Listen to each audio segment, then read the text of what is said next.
essa respiração, observando como a gente está se sentindo, lembrando sempre que tudo o que nós fazemos na nossa existência é extremamente importante. Não existe nada que não seja importante, tudo é. Por quê? Porque faz parte do nosso processo, traz a chance de nós estarmos destravando habilidades. E cada um de nós vem de uma experiência, de uma bagagem. E no encontro do grupo, carinhosamente falando, mesmo que virtualmente, ainda neste momento, mas tem a possibilidade de nós podermos crescer, porque cada um é um mundo à parte. E nesse mundo nós nos integramos. Aprendemos outras tantas funções que não temos internalizadas ainda completamente dentro da gente, mas é pela troca, pelo encontro que isso também é possível.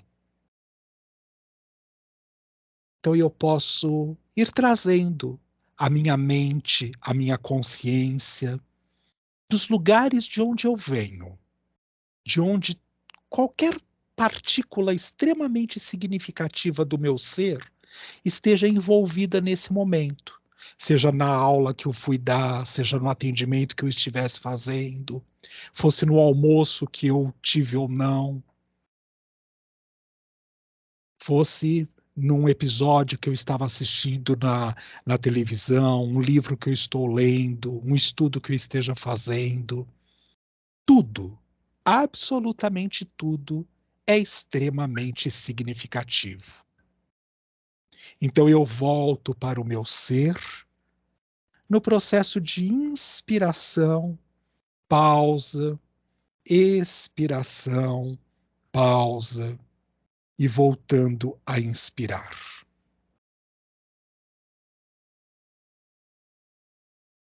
Observando que de todas as oportunidades, eu neste momento me encontro aqui agora. E eu me permito a isso, porque hoje é possível nós estarmos aqui. Amanhã nós não sabemos, então eu vivencio a chance desse valorização do aqui e agora, da presença. Inspirando, pausa, expirando, pausa e voltando a inspirar.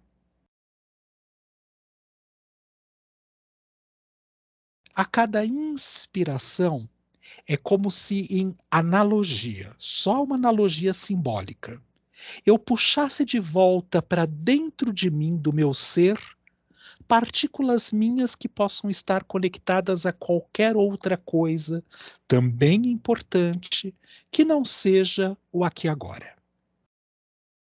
Aí eu faço uma pequena pausa e eu expiro. E a cada expiração, eu reorganizo essas partículas que foram integradas, internalizadas no meu ser nesse momento. Elas se acomodam. E isso vai me trazendo uma sensação de presença, de equilíbrio, de estar aqui agora. Inspirando, pausa, expirando, pausa e voltando a inspirar.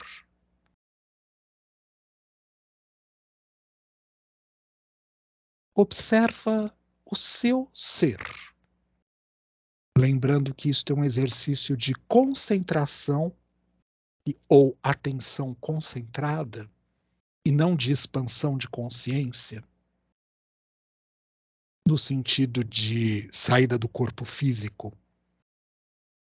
Observa como você vai se sentindo estando dentro da sua morada, da sua casa, que são os seus corpos e, mais resumidamente falando, o seu corpo físico aqui agora. Se a sensação é de conforto, se é de desconforto, se é de equilíbrio ou de desequilíbrio, se é de paz ou de qualquer tipo de emoção ou sentimento que me tire desse ponto do aqui e agora. E tudo bem, tudo bem. Até para que eu possa transformar qualquer coisa que não seja significativa nesse momento.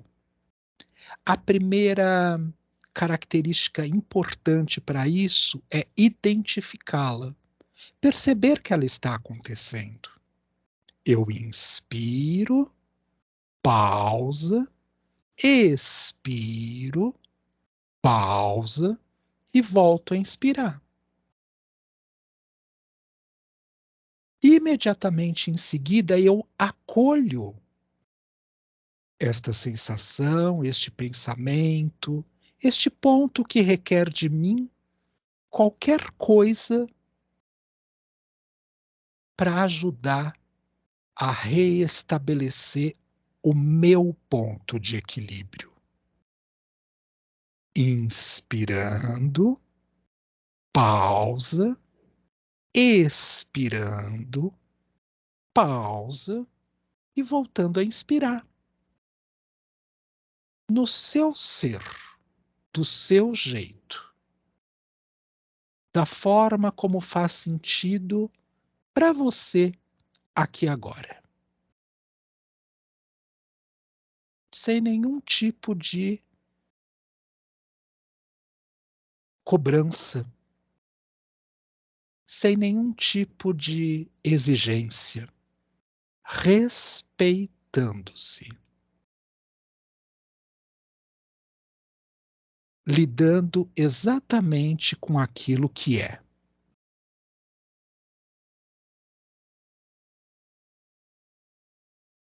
Inspira, pausa, expira, pausa e volta a inspirar. Observe-se.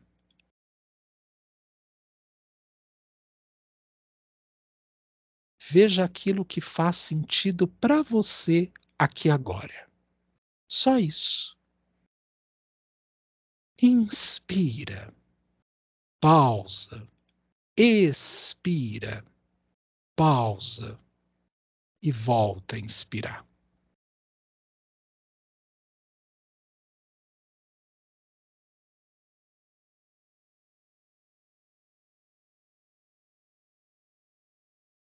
O que você quer, precisa ou necessita de você aqui agora?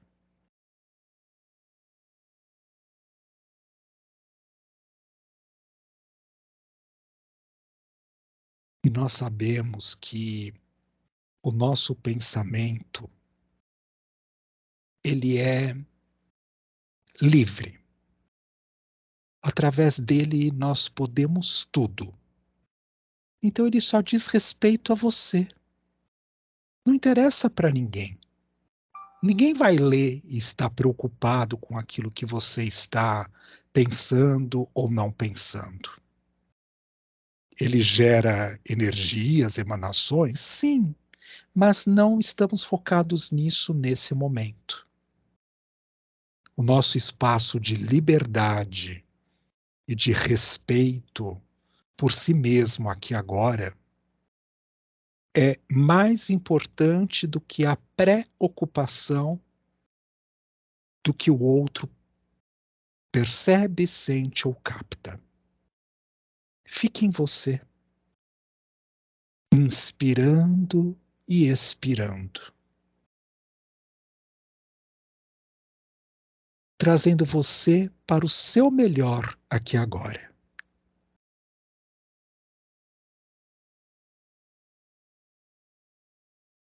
Até se você percebe que existe alguma coisa que tenha um desconforto ou qualquer coisa do gênero, você pode nesse momento aproveitar a oportunidade para permitir preencher-se daquilo que você sente necessidade nesse momento.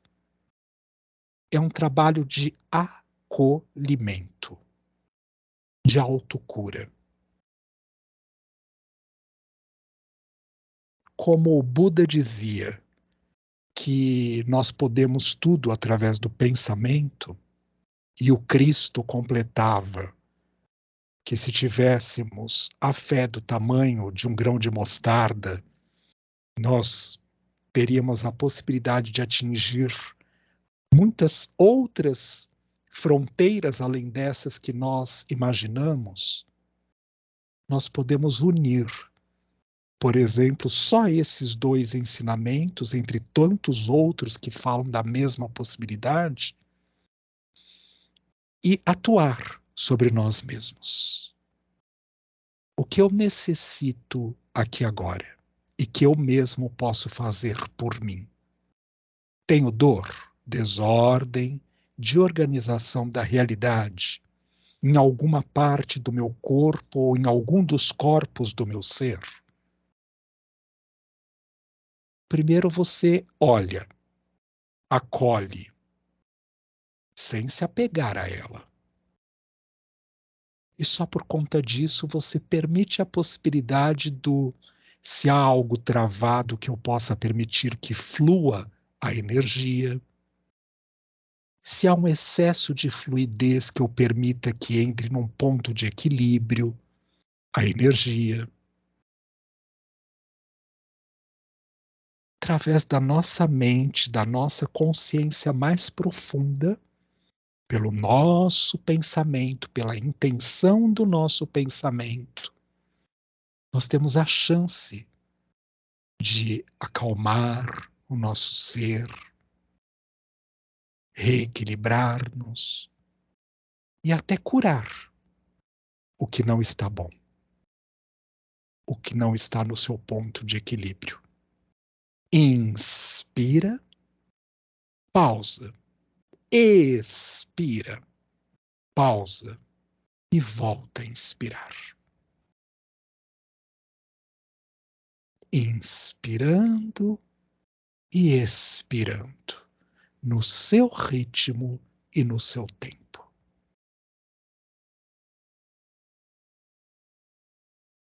Se você, nesse momento, sente que tem mais energia do que você precisa, você, de uma certa forma, mesmo que com sapatos, não tem problema nenhum. Ah, o melhor seria descalço, mas se está com sapato, não tem problema nenhum. Apoia os seus pés sobre o chão, mesmo que apoiado num tapete, não tem problema. E mentalmente nós pedimos licença para Gaia, para a Terra, este planeta que nos acolhe, que nos permite o caminhar das nossas consciências encarnadas aqui agora, para que possamos estar aprendendo e ensinando, ensinando e aprendendo, numa troca, através dos encontros, para que esta terra tenha um espaço de absorção desse excesso de energia que habita o meu ser, para que ela possa ser melhor reaproveitada, a energia, para onde se faz mais necessário. Inspirando, pausa. Expirando, pausa e voltando a inspirar. E assim eu vou acoplando a minha consciência mais profunda no meu ser, em todos os corpos sutis e no corpo físico aqui agora.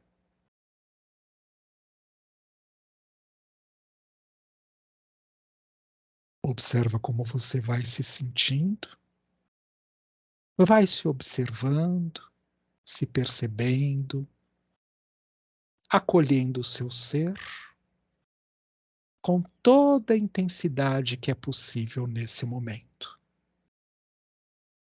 Inspira, pausa, expira, pausa e volta a inspirar.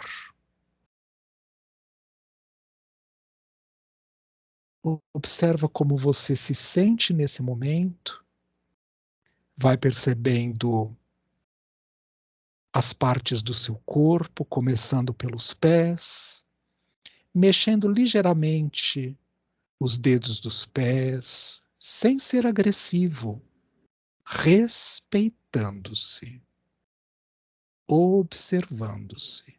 Está tudo certo, no ponto de equilíbrio que se encontra aqui agora.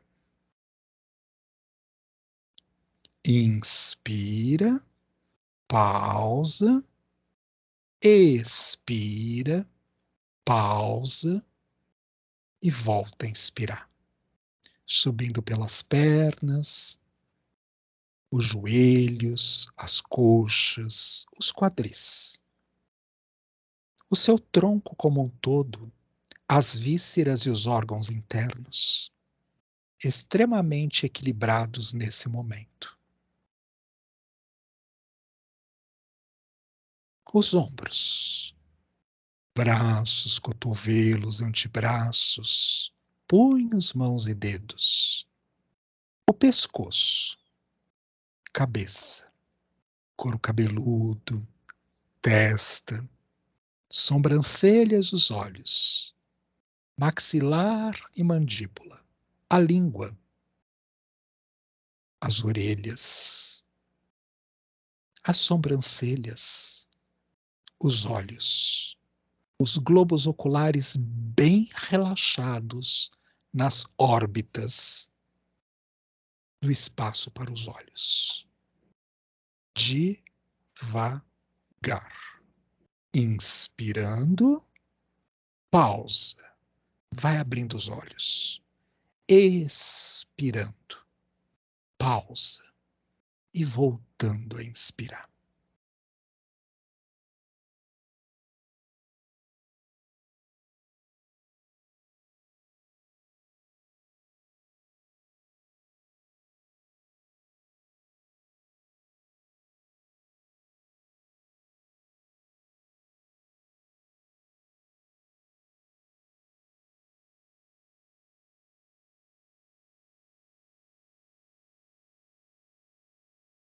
Todo mundo está bem? Pelo menos dentro do seu melhor ponto de equilíbrio nesse momento? Tá. É... Veio uma informação minha mesmo, tá? Para mim mesmo agora, claro, não é? Sempre a gente recebe ajuda, não estou negando nada disso, mas assim, sei que nesse momento foi bem minha para nós, né? Aproveitando a oportunidade. Claro, a gente tem outras propostas, por exemplo, para a tarde de hoje.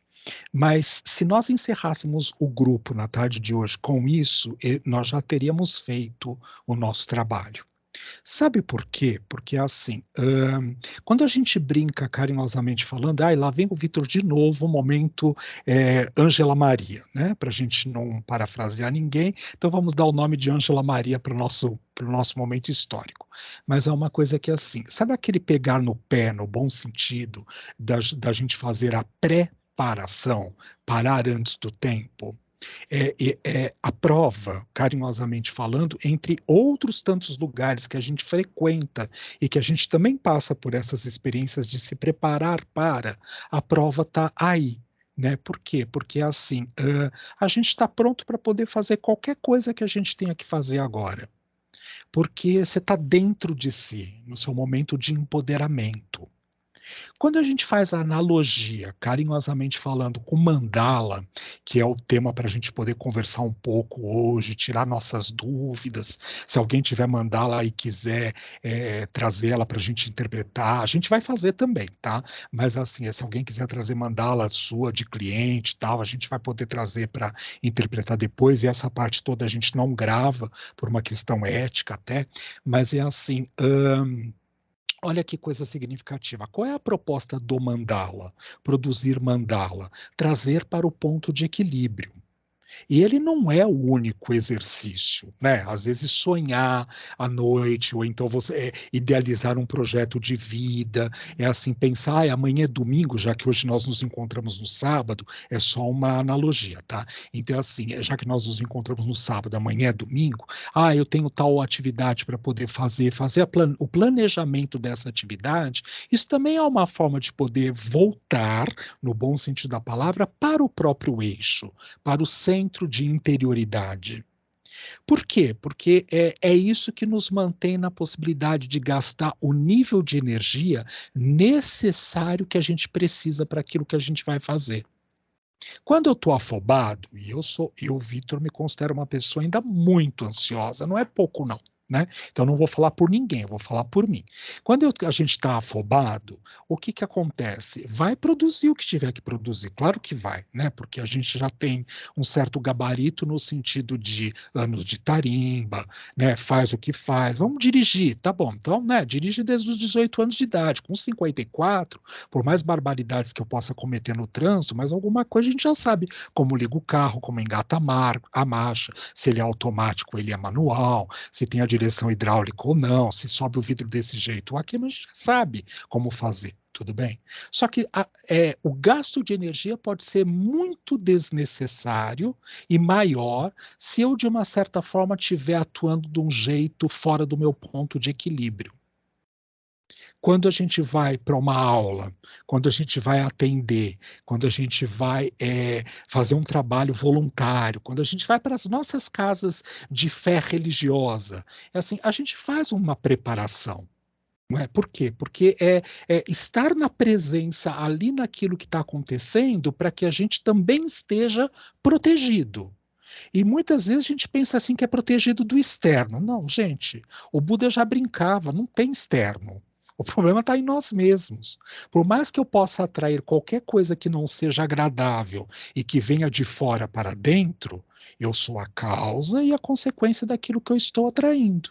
Né? Então é assim, o que eu vibro nesse momento então é nos proteger da gente mesmo, para que a gente possa fazer com mais fluidez, com mais equilíbrio, com mais harmonia e falando menos besteira possível imaginária. E aí isso é da minha parte, tá? Eu não estou falando de ninguém, não, estou falando de mim. Para que eu, Vitor, fale menos besteira possível imaginária nos momentos que a gente está aqui conversando. Então, é um ponto de equilíbrio, de estarmos no nosso local de melhor nos equilibrarmos. Tudo bem até aqui? Eu gostaria de começar a tarde de hoje fazendo uma pergunta, que é assim, é como uma provocação, porque é mandala, tudo bem? Se nós observarmos que mandala é uma fotografia panorâmica do complexo consciente e inconsciente aqui e agora, o que que eu gostaria de aprofundar nesse tema mandala? O que me desperta interesse? O que eu não sei? O que eu gostaria de aprender com mais carinho e dedicação? Porque aí sim isso vai atender a necessidade de cada um de nós. Se eu ficar aqui falando, falando, falando, pode ser que eu fale mais do mesmo. E se vocês trouxerem as questões que são necessárias, e não tem questões impertinentes, tá? Não tem questões inoportunas, todas as questões são dúvidas. Às vezes, assim, a gente vai trazer uma pergunta que eu mesmo até nunca parei para poder refletir. Então é legal que a gente possa compartilhar isso. Tudo bem? Então eu queria começar a tarde de hoje dessa maneira, porque eu tenho algumas atividades para a nossa tarde. Mas antes de ser isso, eu queria colocar uma coisa que é assim. Você já parou para pensar no mandala? Você que brinca com mandala com você mesmo, que você já aplica no seu trabalho terapêutico, ou que a gente vem estudando só no grupo, não importa, tá tudo certo, porque a gente está exatamente naquilo que a gente precisa nesse momento. O que eu quero saber sobre mandala? Ó, se não tiver pergunta, eu vou cantar, tá? Ainda bem que alguém. Não, Fala, fala. Ainda bem que você já abriu o microfone. assim, Fala. a minha ignorância com relação aos mandalas. É assim, faço mandala? Faço, mas eu não sei, assim, analisar esse mandala. Como analisa? O que são as cores, a forma, o que é, como que a gente analisa para chegar. Eu estava vendo os meus mandalas que eu fiz e que vocês, vamos dizer, analisaram, e eu falo assim, mas como é que eles chegam nisso? Eu não consigo chegar nisso.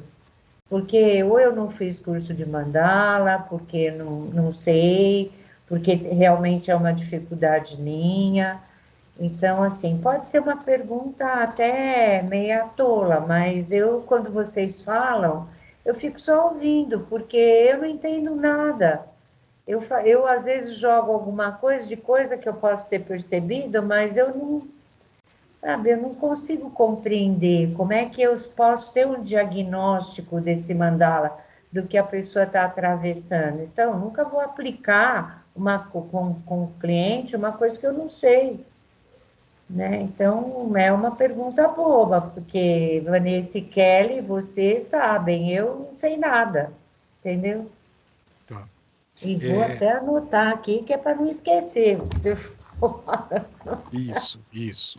Tem uma coisa que e isso tudo está gravado, tá? Isso tudo, essa parte toda vai ficar gravada e a gente vai ter acesso tantas quantas vezes forem permitidas, porque depois vira um vídeo lá no nosso canal no YouTube e está disponível para todos nós e para quem precisar para aprender isso.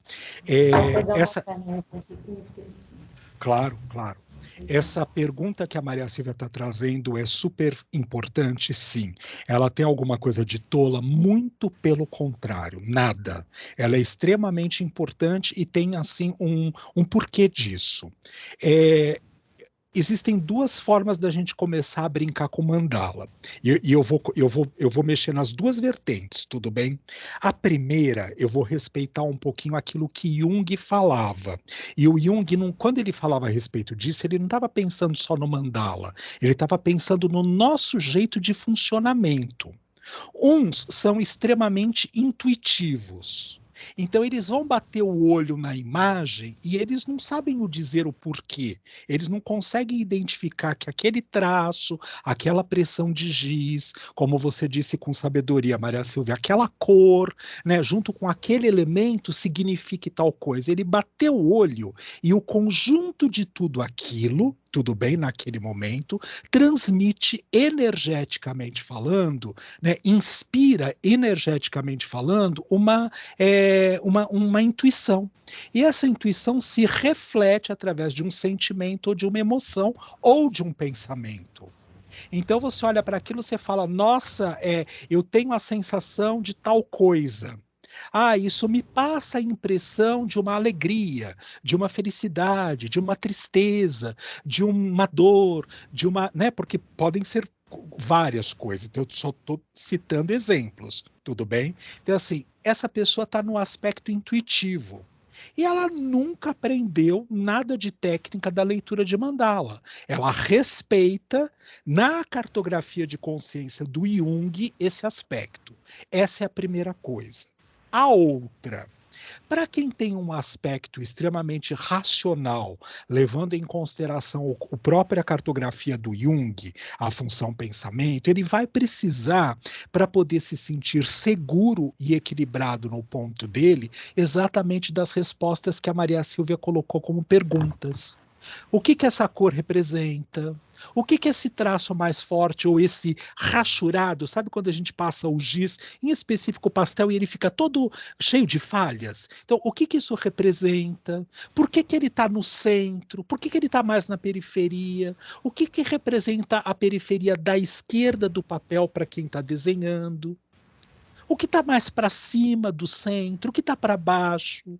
O que falta, eu olhando o conjunto do desenho, que mesmo que seja simbólico que a pessoa tenha feito, tá? Ou de olhos vendados, até mesmo quem tenha produzido o mandala, então ela não teve como se fala, uma conexão com o senso de estética, de bonito e feio, porque ela estava com os olhos vendados. E se ela não tiver uma vidência, né, assim, além do campo físico, ela, na verdade, ela acha que ela está fazendo um traço, mas ela está produzindo aquilo que o inconsciente dela está mandando no momento.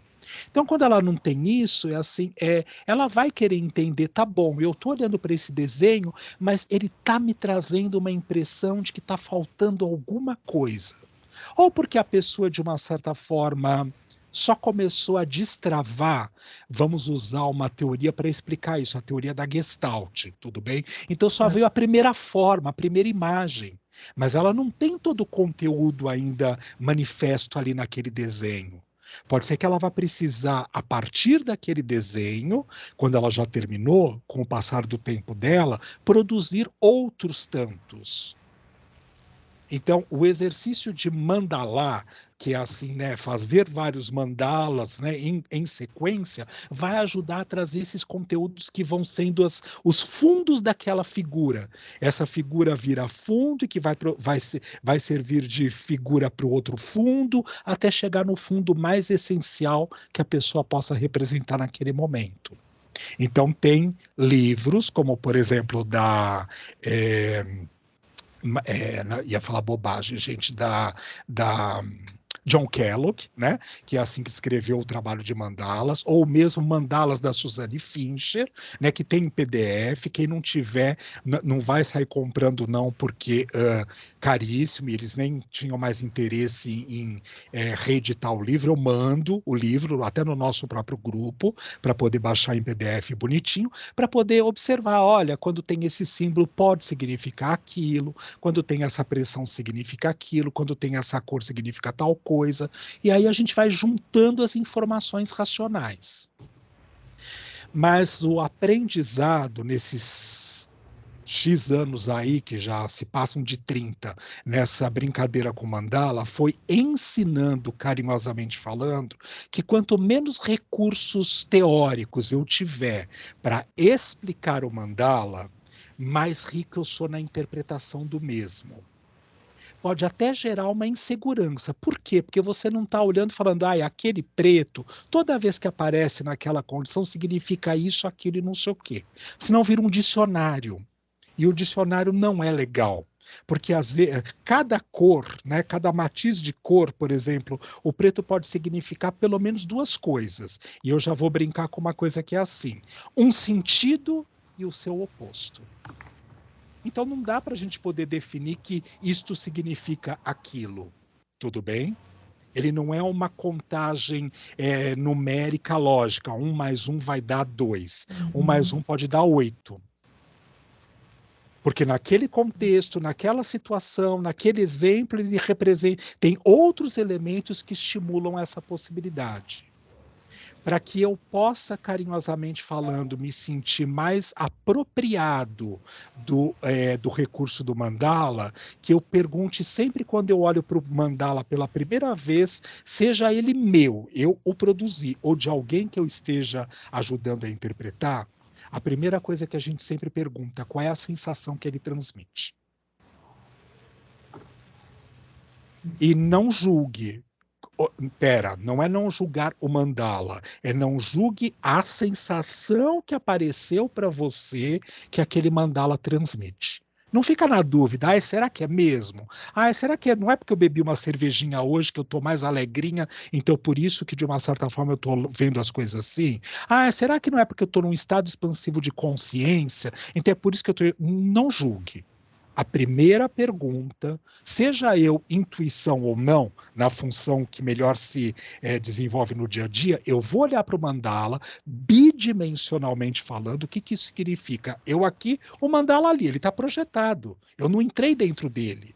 Eu não estou na energia dele, eu só vou levantar o mandala e falar, olha, me causa tal sensação. Só isso. Porque a partir daí, eu posso me abrir, carinhosamente falando, para poder permitir que o mandala conte as coisas que ele precise contar. Segunda característica extremamente importante com a história do mandala.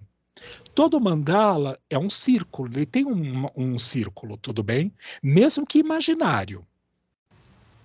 O que está no centro desse círculo? Isso é o mais significativo de tudo. Por quê? Porque o que está no centro, se a gente brincar em termos de bidimensionalidade ainda, tá? Eu aqui e o papel ali, tá? É assim, é como se estivesse tentando mostrar para a gente que é o que é a queixa inicial. É aquilo que a pessoa traz e que, de uma certa forma, assim, ela também tem consciência daquilo que ela está trabalhando. fazendo de conta que eu esteja ajudando a interpretar o mandala de outrem. Tudo bem? Mas se for meu mesmo, a hora que eu olho o que está no centro lá do mandala, ele está me falando do meu aqui e agora. Uhum. Quando a gente começa a estudar consciência e estados de consciência, tem uma característica muito importante nisso que a gente está falando. Qual é? Esse aqui agora, ele pode ser uma existência inteira. Ele pode ser uma eternidade. Ele pode ser 10 vidas sucessivas. Ou ele pode ser só esse segundo do dia de hoje, deste sábado. Então, depende. Por que eu estou falando a respeito disso? Nós acabamos de fazer uma centração, uma atenção concentrada para estarmos no melhor, ó, veja, para cada um de nós, no melhor do nosso ponto de equilíbrio. Porque a gente sabe que equilibrado a gente não é, né? Então é para estar no melhor do nosso ponto de equilíbrio. Quando eu faço isso, eu já me coloco em atenção, como se cada célula do meu ser fosse capaz de poder captar, por exemplo, já que o nosso trabalho de hoje é o mandala, o que o mandala quer nos informar. Então eu não estou só no pensamento, eu não estou só no sentimento, eu não estou só na intuição, eu não estou só na inspiração, eu não estou só na emoção. Eu todo estou no mandala. E aí a gente vai para a terceira parte mais importante de todas. Qual é o exercício? Eu vou transformar aquele bidimensional numa ou numa quarta dimensão. E como que eu faço isso? Tem um exercício muito simples, até para quem tem dificuldade de adentrar nesses espaços geométricos. Eu olho lá para o desenho que está no papel, eu imagino que do centro daquele círculo existe um fiozinho de nylon, e eu puxo o fiozinho. Então aquela circunferência vai virar uma esfera. E eu olhando para aquela esfera, tudo bem? Eu olhando para a esfera, eu ainda estou fora dela. Eu me imagino olhando para a esfera de todos os ângulos possíveis e imaginários que eu possa enxergá-la, de baixo, de cima, do lado, do outro, atrás, na frente. E aí o mais significativo de todos, eu me imagino eu diminuindo de tamanho e que eu seja capaz de pular para dentro da esfera imaginada. E aí é como se eu estivesse dentro do mandala. E eu vou fazer uma volta 360 graus de dentro do mandala, percebendo o que é que eu enxergo de dentro do mandala. Mas não é só pela razão, é pela razão, pela emoção, pelo sentimento, pela intuição, pela emoção. Às vezes até porque o mandala são só traços. Às vezes a pessoa faz o mandala com uma cor só. Ela pegou o lápis grafite preto e desenhou o mandala, ela não usou mais nada. Pegou carvão, né, vamos brincar, o carvão preto, e fez o mandala, não fez mais nenhuma outra cor.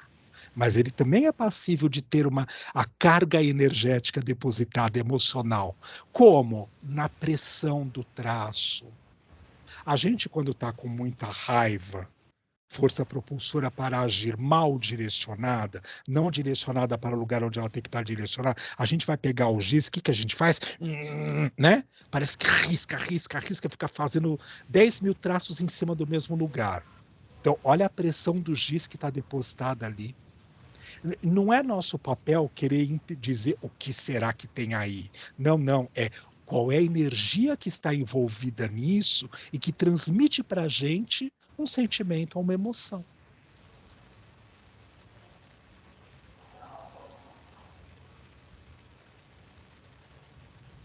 Quais são as cores primárias? Quem sabe?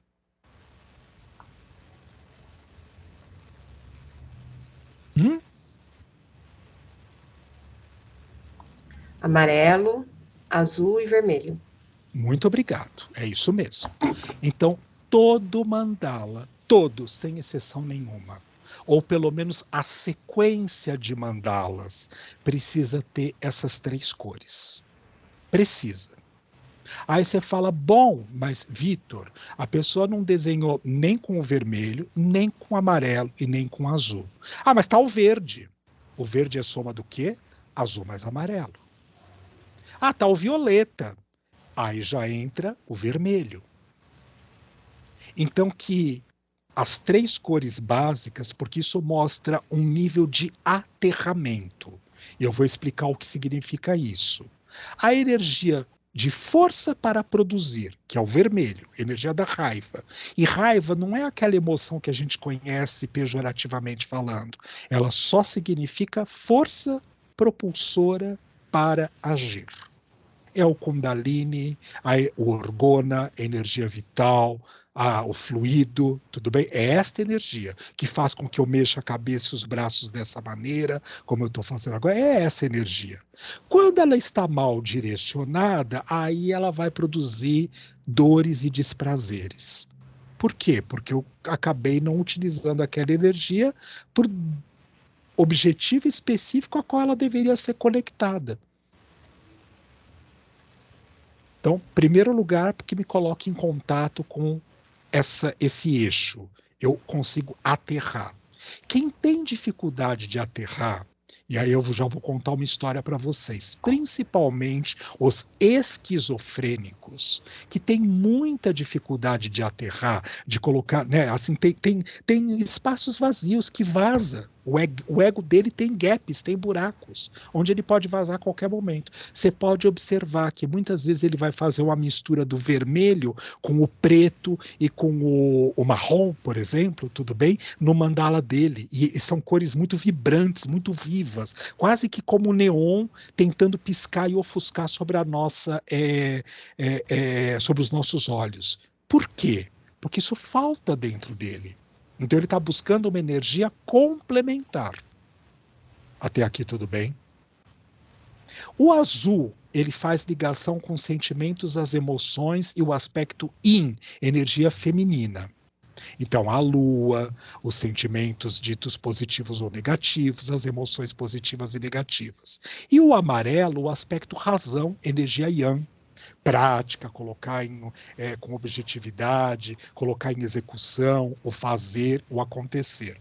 Então, se na somatória, não precisa ser num mandala só, tudo bem? Mas se na somatória de mandalas que a pessoa fez, pelo menos essas três cores não aparecer, elas puras, ou na mistura entre elas, que a base delas seja o vermelho, o amarelo e o azul, tudo bem? A gente vai dizer que tem problemas. Aí o problema é mais sério. Até aqui tudo bem? A gente vai falar disso mais para frente, tá? Desses eu tenho que ir até o banheiro. Vai. Tá.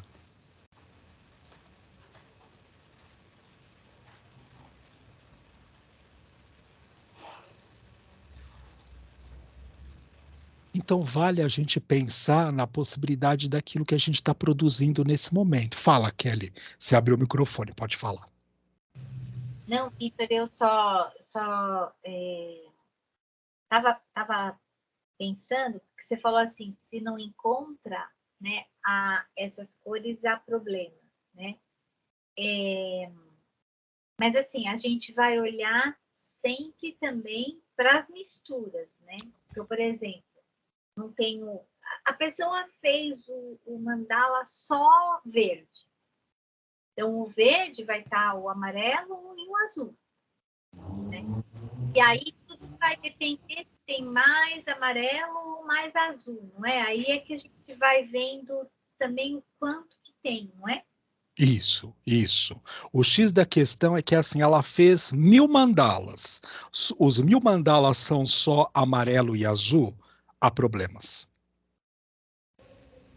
E às vezes os problemas são nossos, que nós enquanto terapeutas, ajudando a pessoa, tudo bem? Por quê? Porque a gente, é assim, é aquela criança que está pedindo para a mãe, simbolicamente falando, ai mãe, conta a história do patinho feio para mim.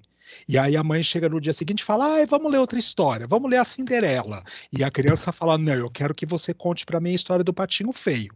Por que que isso acontece? Porque ela está elaborando os arquétipos que estão envolvidos naquele conto, naquela história. Então, quando a pessoa está produzindo 1000 mandalas em sequência, todos eles amarelo e azul, é porque ela está elaborando os conteúdos que ela necessita daquilo. Se ela não tiver nenhuma função de desvio de percepção de cores, né, fisiologicamente falando, tá? É assim, ela está elaborando aqueles mecanismos que o amarelo e o verde, ou na mistura, o amarelo e o azul, desculpa, na mistura deles, ou em separado, em conjunto, eles estão mexendo naquele momento. Então, a gente não pode induzir a pessoa também a ter que fazer, olha, vai fazer de outra cor, enquanto não tiver mexido aquilo que ela necessita com aquele trabalho que ela está apresentando, por exemplo, com o amarelo e o azul.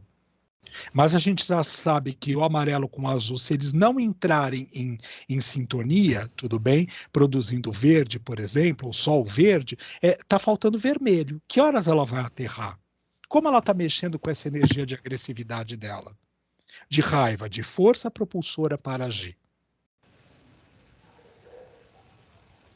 E existe uma coisa muito significativa que é assim: o mandala ele é um facilitador para a ampliação de estados de consciência. Quem tem uma facilidade muito grande para devaneios, viagens, expansão de consciência, etc. e tal, quando você produz muito mandala com a pessoa está nesse nível. Tudo bem? E você está facilitando através dos mandalas, né? Não os mandalas padronizados, tá? Aquele que já vem a forminha pronta para ela só colorir, tá? Mas mandala de livre formação, que a própria pessoa faça o desenho do jeito dela, a criação dela própria. Ela continua no processo de devaneio. O que a gente precisa observar carinhosamente falando, inclusive não só com essa técnica, qualquer técnica utilizada terapeuticamente falando, eu estou facilitando, induzindo a pessoa a ficar só naquilo? Lembra quando eu brincava com a história? Eu sempre uso esse exemplo, porque mudar de consultório o tempo inteiro não é fácil, mas mexer na sala, às vezes não precisa nem tirar os móveis do lugar, mas você trocar de lugar com o paciente, fazer ele sentar noutra cadeira, isso já mexe com a estrutura psíquica. Sabe por quê?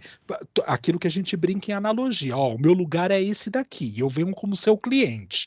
Toda vez que eu sento aqui, já está implícito que aqui eu preciso falar a respeito das coisas que não são boas, das coisas que me incomodam, papapá, etc e tal.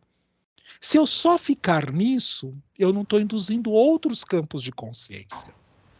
Quando a gente estava lá no passado, e talvez a gente precise fazer isso com um pouco mais de frequência, indo passear no parque, fazendo as caminhadas lá no parque, lembra lá da Granja Julieta? Aliás, eu estou aqui em São Paulo, estou bem perto dele até, mas é assim, ir lá andar no parque, andar no bosque, tirar o sapato, fazer meditação, você está mexendo com outros estados de consciência. Porque só aquele set, naquele lugar, naquela produção, eu só, talvez durante muito tempo seguido, eu estimulo só aquilo. Eu venho aqui para falar da minha relação, sei lá, hipoteticamente falando, aí como eu me relaciono com o meu cachorro, com o meu pet. Eu passo 20 anos só falando a respeito disso. Eu estou deixando de ver que eu tenho outras formas de relação. E por mais que eu tenha coisas para resolver na minha relação com o Nico, o meu pet, mas é assim, isso também pode servir como fuga para eu não olhar outros aspectos relacionais meus para comigo mesmo, intrapsiquicamente falando, e minhas outras formas de relação. Então, se o cliente chegou, eu só dou mandala para ele fazer, eu posso estar induzindo, carinhosamente falando, ele ficar só naquele emaranhado de coisas que até podem ser salutares, estejam ajudando a resolver coisas, mas é só um caminho. Ele não é o único e ele não é a única estrutura que a pessoa necessita. Então, a cada, como se fala, a cada veneno, um antídoto. Tudo bem isso? Tudo bem? Então, qual é o contraponto daquilo que a gente esteja fazendo hoje? A pessoa viaja, ela é ótima em poder expandir a consciência. O que eu vou fazer ao contrário com ela?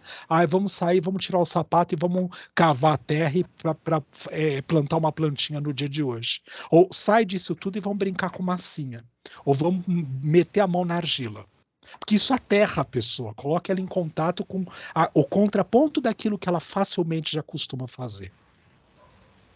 Às vezes a gente imagina que descobrir uma técnica, e seja ela qual for, tá? Até da própria fala, técnicas terapêuticas de fala, por exemplo, né? Hot seat, eu sentado aqui, o cliente vem, ele abre a boca, ele conta qual é o problema dele, que eu estou trabalhando todos os níveis de consciência da pessoa.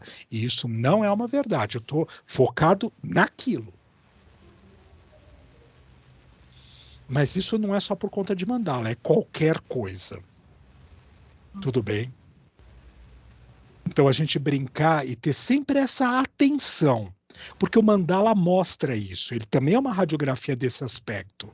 Qual é a facilidade que a pessoa mais frequentemente transita no nível de consciência dela e o que está faltando, que é o contraponto. Eu sou ótima em intuição e sentimento. Agora, razão e emoção, se eu não parar para poder treinar, eu fico só na intuição e no sentimento. E aí eu não fluo em outros aspectos. A intuição, o sentimento, fica parado, fica fechadinho, fica aqui, atrás da câmera, não quer contato, não vai lá, não me dê trabalho, tá? De eu ter que sair daqui para poder ir até aí. Esse é a intuição, sentimento. Porque eu não preciso do contato, gente. Aliás, não preciso nem da câmera. Eu não sei se eu fizer essa bobagem, se eu não vou ter problemas depois. Mas a hora que eu, carinhosamente falando, eu desativo a minha câmera, e fiz de propósito, tá? Eu não sumi, não. Aliás, vocês podiam estar com as câmeras de vocês desativadas, porque eu capto a energia de vocês, independente da câmera estar ligada ou não, porque eu sou intuição, sentimento.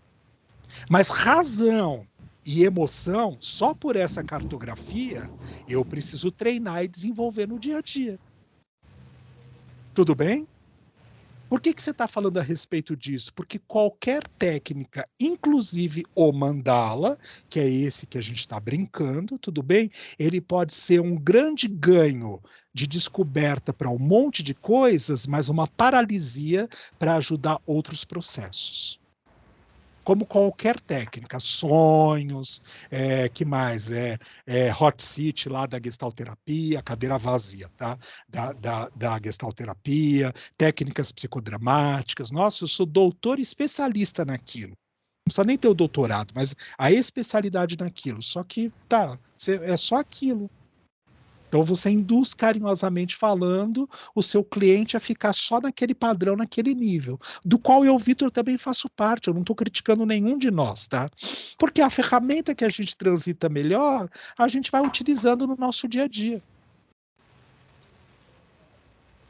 Quem saiu antes pandemia, pelo menos, né, e foi dar uma volta no parque com o seu cliente? Falar, a gente vai fazer sessão hoje aqui no banco, no Museu do Ipiranga.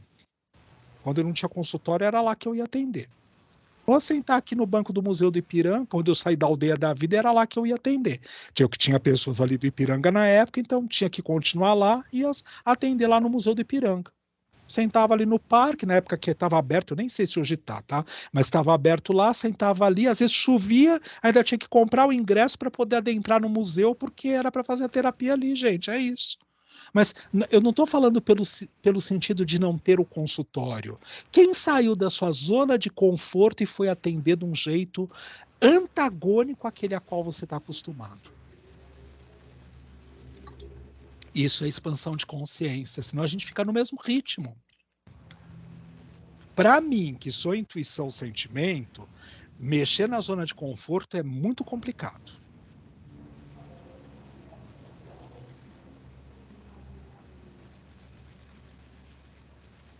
E a gente está falando de mandala, tá? Parece que não. Sabe por quê? Porque o mandala tem tudo a ver com a questão dos níveis de consciência que mais frequentemente eu costumo manifestar nesse momento.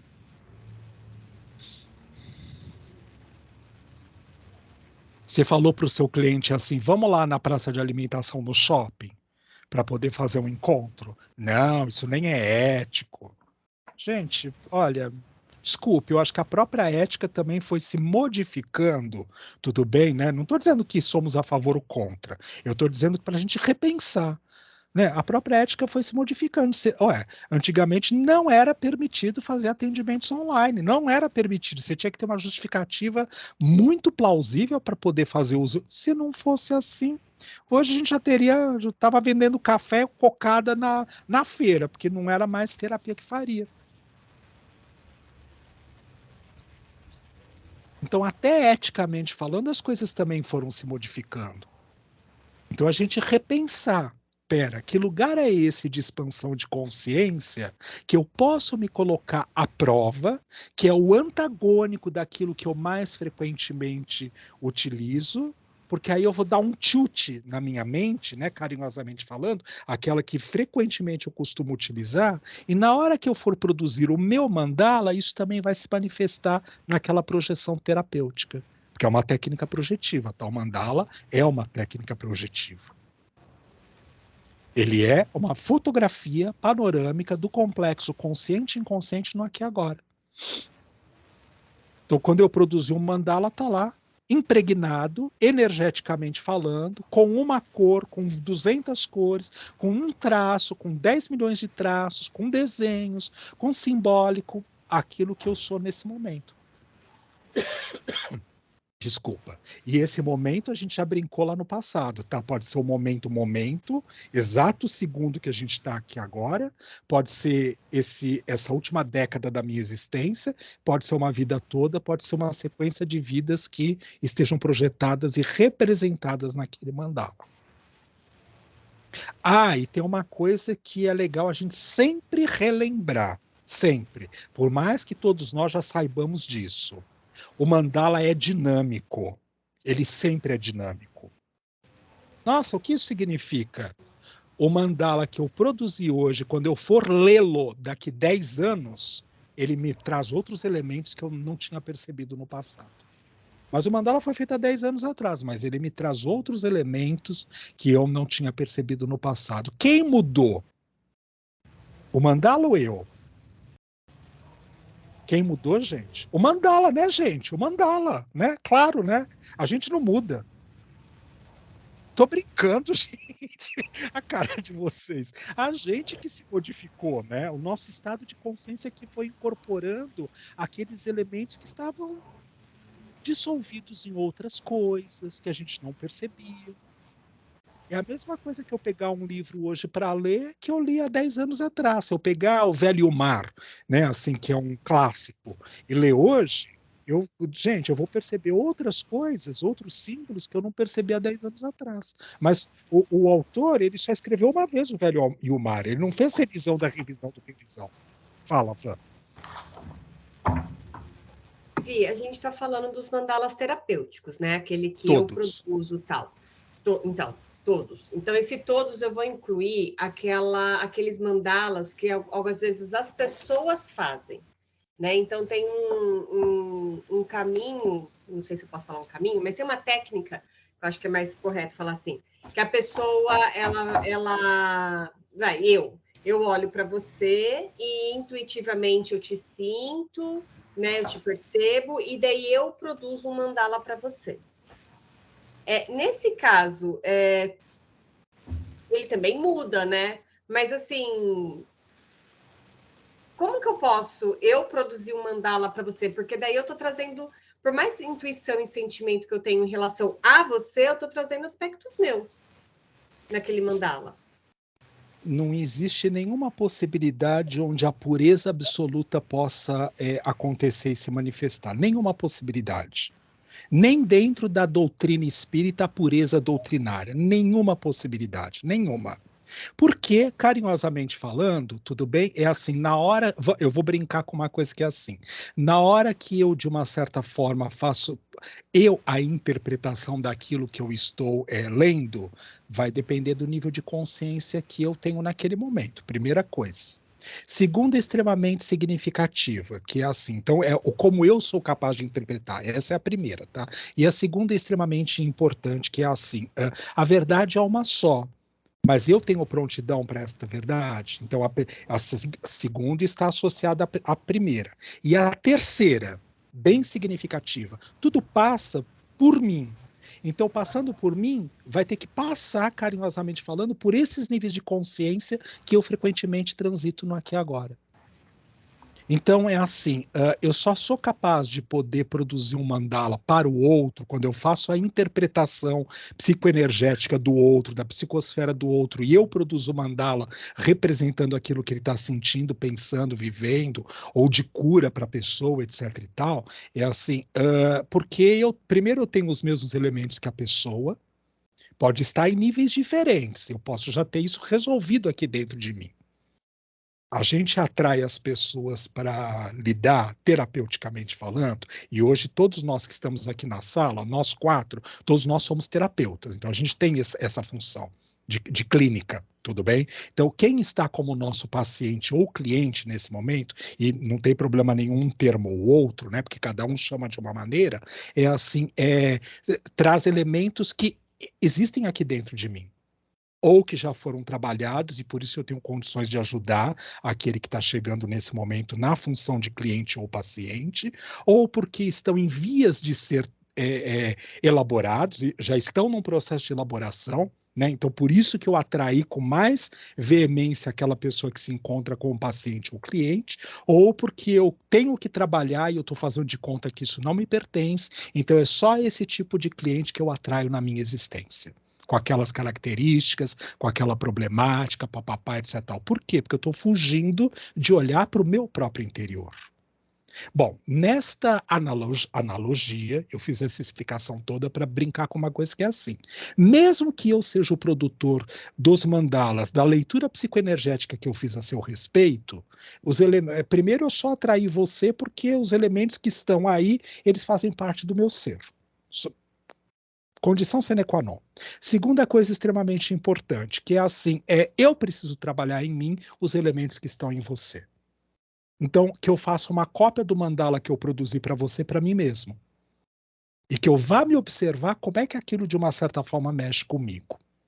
Existia um questionamento, eu na época de falso aprendiz, né? Porque eu acho que era mais um chato para cá. Eu tenho pena dos meus professores, porque eles mereciam o Vitor, tá? Eles tinham alguma questão energética e psíquica para ser trabalhada, por isso que me atraíram como professores, como aluno, e a eles como professores. Do mediúnico, por exemplo, que uma das coisas que eu sempre questionei é assim, não vem com essa historinha para mim, para boi dormir, de que o assistido que sentou ali desencarnado, hipoteticamente falando, principalmente nas sessões de desobsessão, não tem nada a ver comigo. Que eu sou um anjo lindo e maravilhoso, disfarçado, né, com asas púrpuras, e que eu vim aqui para atender nesse hospital espiritual, que é uma mentira, porque a gente está no plano físico, a gente não está no hospital espiritual. Nós estamos internados nele, mas não somos os médicos espirituais. E aí a gente acha que a 8ª bolacha do pacote, a última, e fala, olha, meu Deus, aquele drogado que eu atendi hoje, aquele suicida, aquele que está há 800 anos infernizando a vida de não sei quem. Como se eu não tivesse nada a ver com isso. Isso me causa uma impressão extremamente, como eu posso dizer, me choca muito. Porque me coloca num grau de distanciamento, onde, de uma certa forma, eu imagino que eu fiz alguma coisa. E eu tive colegas que diziam assim, eu achava isso impressionante, né, que eu até deboche, que diziam assim, hoje eu doutrinei. Colegas encarnados, porque o dia que eu escutar isso de colegas desencarnados, aí eu vou falar, nossa, pode me beliscar, porque eu acho que eu já parti dessa para melhor. Mas de colegas encarnados, que depois ia sentar na trigueira, na padaria, e ficava, hoje eu doutrinei. Olha que maravilha, encaminhei aquele espírito sofredor. Eu olhava e falava, gente, mas assim, eu não considero que eu tenho uma vidência. Isso é uma percepção, uma sensação. O espírito não foi embora, estava lá ainda. Ia passar não sei quantas sessões ainda de desobsessão semanais. Eu encaminhei para o hospital. Nossa, que prepotência. Só que a pessoa não percebeu, carinhosamente falando, que aquilo está em sincronia e sinergia com a alma dela. Bom, vamos voltar para a nossa temática, para nossa. Isso tudo é só para fazer analogia, tá? Mas é assim, eu não posso sentar na minha poltrona, lá no consultório, né? Aqui não, aqui eu estou na minha casa em São Paulo, na casa dos meus pais. Mas lá não. Agora, essa semana, atendi por aqui. Então, assim, nessa poltrona e falar, bom, Vai, você é meu paciente? Vai falando aí. Qual que é o seu problema mesmo? Até porque eu nem preciso que você fale, né? Porque eu já sei. Então, vai, fala. Porque vai fazendo caras e bocas também, né? Como se, de uma certa forma, aquele problema que está sendo trazido não tem nada a ver comigo. Bom, voltando para a sua pergunta, você vê, eu fui dar uma volta para explicar, para a gente poder entender isso que você perguntou. Eu só consigo, psicoenergeticamente falando, ler o outro e produzir a mandala para o outro, mesmo que seja um mandala na tentativa de ajudá-lo a fazer com que ele passe a meditar em cima daquele mandala para que ele encontre o ponto de equilíbrio dele e a cura, o paciente, o cliente, porque eu tenho esses elementos dentro de mim. Talvez mais desequilibrados até do que aquele que está procurando ajuda e vindo me buscar como terapeuta. Essa babaquice, e desculpa, eu tenho que falar assim mesmo, da gente achar que a gente é a maravilha do mundo, porque tem um PhD em astrofísica, gente, pega o seu título e manda pra merda, que não serve pra nada. Volta para sua casinha, seu ponto de equilíbrio, e observa, espera um pouquinho, eu só vou conseguir verdadeiramente tocar, talvez tocar, os meandros da tentativa de chegar perto da alma do outro se eu fizer conexão primeiro com a minha alma. Então, sem o salto, eu preciso estar, primeiro lugar. E segunda coisa mais... que nem Prada não pode ser, tá? Os saltos da Prada, não pode, tá? E segundo, mais importante de tudo, a própria possibilidade da questão de que é assim, o outro é o foco. Mas para atingir esse foco, carinhosamente falando, eu preciso perceber quais são os focos que permeiam o meu ser. Senão a coisa não vai funcionar. Quando eu lembro que eu sou a causa, e isso é premissa da psicologia transpessoal. Aquele psicólogo transpessoal que não trabalha com esta premissa, olha, ele está fazendo qualquer coisa menos psicologia transpessoal, desculpe. É premissa da psicologia transpessoal. Eu sou causa e consequência de tudo o que acontece nas minhas existências. Por que fala assim? Porque a premissa anterior a essa da própria psicologia transpessoal é que eu sou uma consciência. E a anterior a essa, ou consequente dessa? Portanto, eu viajo no tempo e no espaço como consciência. Então, se eu não sei disso, eu fico imaginando que única e exclusivamente, olha, hoje atendi esta pessoa, coitadinha, né? Chorou tanto hoje na sessão, nossa, tem uma peninha dela, e aquilo não tocou nada. Claro que vão acontecer elementos e hipóteses e situações que a gente já até tem trabalhado dentro da gente, mas se de verdade já está trabalhado dentro da gente, você não vai olhar para a dor do outro e dizer, nossa, chorou tanto hoje, né? Gastou a sessão chorando. Eu vou ter empatia, não preciso me colocar no outro, ser o outro, mas eu vou ter empatia, porque pelo menos a pessoa está vindo num processo de depurar aquilo que a gente nem sabe o que está lá dentro. Eu conheço todas as coisas que estão dentro de mim? Não. Então, ainda bem que o outro pelo menos está chorando, né? Porque já está fazendo o processo de interiorização. Eu nem consigo fazer isso ainda.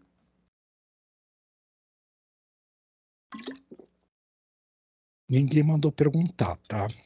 Mas a sua pergunta foi muito precisa e extremamente significativa e importante.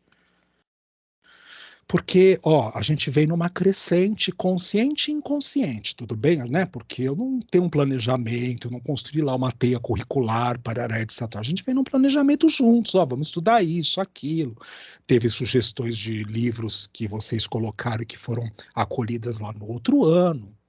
A gente estudou lá o Poder do Encontro do Roberto Crema, gente. E ele, carinhosamente, com muita precisão e respeito, ele fala disso. Que ninguém se transforma sozinho e ninguém transforma o outro. A gente só se transforma pelo encontro. Eu não sei se ele começa ou ele termina o livro dele falando assim. Começa, tá. Então é brincando, no bom sentido da palavra, com isso. Por quê? Porque assim, é essa possibilidade. E mesmo que não seja especificamente aquele elemento que a pessoa esteja trazendo, que eu tenha igual a ser trabalhado, mas eu ter a paciência a ser desenvolvida, o acolhimento, pela dificuldade que o outro está trazendo. Então está me ajudando também no processo de elaboração da minha consciência. Às vezes eu não, né? Nesta vida, hipoteticamente falando, tá? É só uma hipótese qualquer. Eu podia pegar qualquer tema. Nessa vida eu não tenho experiência com dependência química, não tenho. Eu em mim mesmo, tudo bem? Mas quando eu estou convidado a atender alguém que esteja nessa situação, eu não sei se eu já tive em alguma passada alguma experiência nesse sentido. Eu não fui lá buscar essas informações. Mas o fato de eu não ter esse tipo de experiência, né, na prática, aqui no dia de hoje, como também um dependente, me ajuda a perceber a consciência através de um outro olhar, daquele que fez uso de um psicotrópico, seja ele qual for, para que eu, de uma certa forma, consiga perceber como é o olhar consciencial, né, a ampliação ou a repressão, né, da consciência do ser, porque aí depende do tipo de substância que está sendo usada, se ela oprime ou se ela amplia, tá? Mas é assim, para poder perceber a realidade. Isso ajuda em mim, carinhosamente falando, a perceber que eu posso trabalhar minha paciência, meu acolhimento pela dificuldade que o outro esteja apresentando, porque eu posso não ter essa dificuldade, mas eu tenho outra. Então, isso também vai ficar manifesto. Eu só vou completar antes de você voltar para a sua pergunta ou para a sua colocação, porque eu já vi que você levantou a mão, com uma coisa significativa que é assim. Se me perguntarem, você gostaria de se submeter a um trabalho, eu já fiz, tá? Como paciente, você se submeteria a um trabalho de alguém que fizesse a leitura para você psicoenergética e produzisse um trabalho de mandala para você? Não, eu não gosto. Não, eu não acho legal. Eu sou contra. Porque tem psicoenergias que estão ali depositadas naquele mandala. Mas existe, a gente sabe disso. E quem foi meu aluno lá na época da Márcia Taboni vai lembrar que eu falava em alto e bom som, não se submetam a essas experiências. Não guardem mandalas, queimem todas, joguem fora, cuidado com isso, porque a energia fica impregnada ali. Quem dirá o mandala produzido pelo outro? Mesmo que ela, aspas, tenha a ver com você. Fala, Van. Então, são duas coisas. Na verdade, eu ia falar uma, mas aí agora com essa sua fala me veio outra coisa em mente.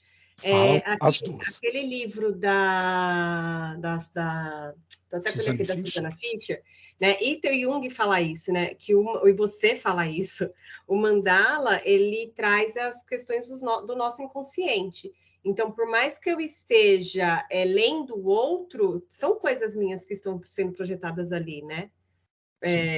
Se eu faço um círculo, é minha pele psíquica, indo pelo lado do Jung, né? Então, não tem como estar isento, né? E daí, ainda trazendo Jung, que era o que eu ia falar, porque caiu uma ficha de Itu, daquele orelhão gigante de Itu, eu gosto muito daquela fala do Jung, que ele fala que a gente só leva o outro até onde a gente já foi. Né? E eu sempre repito essa fala para mim, ou quando estou conversando com algum amigo, alguma coisa assim, pensando no aqui e agora, pensando nessa vida. E daí foi tão significativo, Vi, na hora que você falou assim, posso ser que eu venha receber alguém, né, que tenha lá questões com droga, mas eu nunca tive a experiência. Nunca tive experiência nessa vida. Porque se a gente pensa que nós somos consciência, viajores no tempo e no espaço, por isso que eu consigo atender essa pessoa. Né? Então, assim, nossa, foi uma ficha gigante de tudo. E é muito interessante, porque daí são aspectos meus que eu vou ter que olhar, né? Eu não tive nessa vida, mas o que isso representa para mim? Né? Por que está voltando nessa vida através do outro? Né? Nossa, assim, foi muito bacana, muito bacana. Eu só quero completar duas coisas com o que você falou, porque foram muito importantes, as duas coisas. Por isso que eu até brinquei, carinhosamente falando, e dizendo uma coisa que assim, fale as duas. Você falou, tinha uma, depois com o que você falou, eu trouxe. Não, fale as duas. As duas foram muito importantes, tá? Se a gente pensar nessa possibilidade do que o Jung dizia, tá? É assim, de que eu só trago o cliente até onde eu já transitei, pelo caminho que eu já transitei, existe uma coisa muito significativa que é assim, não obrigatoriamente eu preciso ter transitado nas mesmas ferramentas. Que ferramentas existem de possibilidade para eu, por exemplo, fazer alteração de consciência? Tudo bem? Pode ser, isso que eu vou dizer não é uma verdade, porque se eu disser que vocês podem mandar me internar, porque eu não sei disso, e eu acho que eu não tenho nem, eu acho que eu estou sendo muito hipócrita, assim, eu não tenho nem condições de poder saber isto. E se eu fizer uma pergunta aos nobres amigos, mentores de outras consciências, eles não vão responder. Porque não é útil saber nesse momento, porque é o ego que quer se satisfazer, tudo bem? Olha, em existência nenhuma você fez uso de substâncias psicotrópicas. Mas espera um pouquinho. Eu vivi no Peru. E no Peru, naquelas alturas máximas, eu precisava utilizar de substâncias para poder me manter. Isso não é psicotrópico? Nesta existência, não foi na passada, não. Eu não preciso nem ir na passada. Há menos de 10 anos atrás, eu fiz algumas experiências com paciente com ayahuasca, que é um psicotrópico alterador de consciência. Então, como assim não fez uso de substâncias psicotrópicas? Eu fui a Curitiba num congresso na época do meu orientador, e já contei isso para vocês. É momento Maria Madalena agora, tá? Mas por isso que eu já contei isso para vocês. Mas é assim, né? Na história lá de que assim eu fui tomar Jurema. E eu nem sabia o que eu estava tomando. Aliás, gente, assim, quando oferecerem, vocês tomam, tá? Porque é gosto. E o pior, né? O ayahuasca tem um gosto horroroso. Então, esse, para mim, pelo menos, tá? Esse não seria uma fonte que eu diria, nossa, quero mais. Mas a Jurema, quando eu tomei, que a Índia, a cacique, ela veio me trazer uma canequinha daquelas de ágata, pequenininha, que eu até tenho na minha casa lá e que eu tinha no consultório. Para quem lembra que eu até oferecia café às vezes naquela xicrinha. Mas não era essa que eu tomei lá, a Jurema, não, tá? Era parecida. Que ela colocou para mim lá 10 ml de Jurema. E eu falei, nossa, docinho, porque parecia um mel. Quero mais. Ela falou, não. Vamos esperar 40 minutos, depois a gente vê. Gente, dali 30 minutos eu já não sabia mais o que eu era. Imagina se eu tivesse tomado mais. Agora, Jurema, talvez eu teria como se fala, sentido vontade de poder ficar dependente de. Porque é docinho. Ayahuasca, cada vez que eu tomava, eu pensava em vomitar, porque aquilo é nojento. Tem um gosto horrível. E aí tomava uma taça maior, um flit, né? Daquele de champanhe, tá? Tenebroso. Então, esse não teria perigo de, a mim, Vitor, produzir um processo de dependência. Agora, Jurema, sim. Bom, por que a gente está falando a respeito disso? Para brincar com uma coisa que é assim: qualquer indutor psicotrópico é um facilitador para dependência. Eu posso me viciar na respiração holotrópica. Ela é um indutor psicotrópico. Só não tem a substância química, carinhosamente falando, exógena, que vem de fora para dentro. Mas eu promovo alterações neurofisiológicas no meu ser, por causa daquela respiração cachorrinho, né? 1 hora e tanto lá, 45 minutos no mínimo respirando. Fazendo essa respiração, eu vou hiperventilar o cérebro. Eu mudei toda a estrutura neurofisiológica do meu ser. Ela é uma indutora psicotrópica e eu posso me viciar nisso. Bom, então eu falava a respeito disso, tá? Por que eu aí sou capaz de poder atender o outro? Porque assim, não é porque eu matei o outro na vida passada a tiro, eu dei vários tiros em 10 milhões de pessoas em várias vidas passadas, que eu vou ter que levar um tiro nessa vida para poder aprender o que isso significa. Pode até ser que sim, mas isso não é obrigatório. Pode ser que eu seja colocado em contato para poder reparar aqueles que estão reencarnados no presente momento e que eu os matei e assassinei na vida passada. Isso é uma outra forma, e acho que essa é a mais difícil de todas. Por quê? Porque, aspas, são aqueles que, carinhosamente falando, estavam numa posição dita inimigo. Eu não gosto muito desse termo, porque fica parecendo que é aquela coisa, torna, é guerra. Não é disso que a gente está falando. Mas não havia tanta afinidade amorosa assim. Então, primeira coisa significativa, por isso que é o mais difícil, porque aí, além de tudo, eu estou convidado a trabalhar a amorosidade na relação do encontro. E aí eu vou um pouco mais longe com isso que você também trouxe, que é assim. Espera um pouquinho. Se você olhar na demanda, 32 anos quase passado de atendimento, legais, tá? Porque eu comecei antes do término da faculdade. Tá gravado, mas ok. Já faz 32 anos, já venceu, já expirou lá o prazo, tá? Mas é assim, ninguém vai me depor contra agora, de querer tirar meu diploma 32 anos passado. Não vai, tá? Mas é assim, quando comecei na Aldeia da Vida, eu ainda estava estudante do 3º ano da faculdade. Mas, né, mas brincar com uma coisa que é assim, Maria Silvia sabe disso.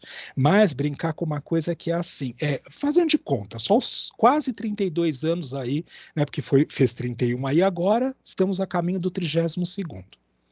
Todos os clientes aos quais eu atraí, individuais ou em grupo, eles têm uma temática.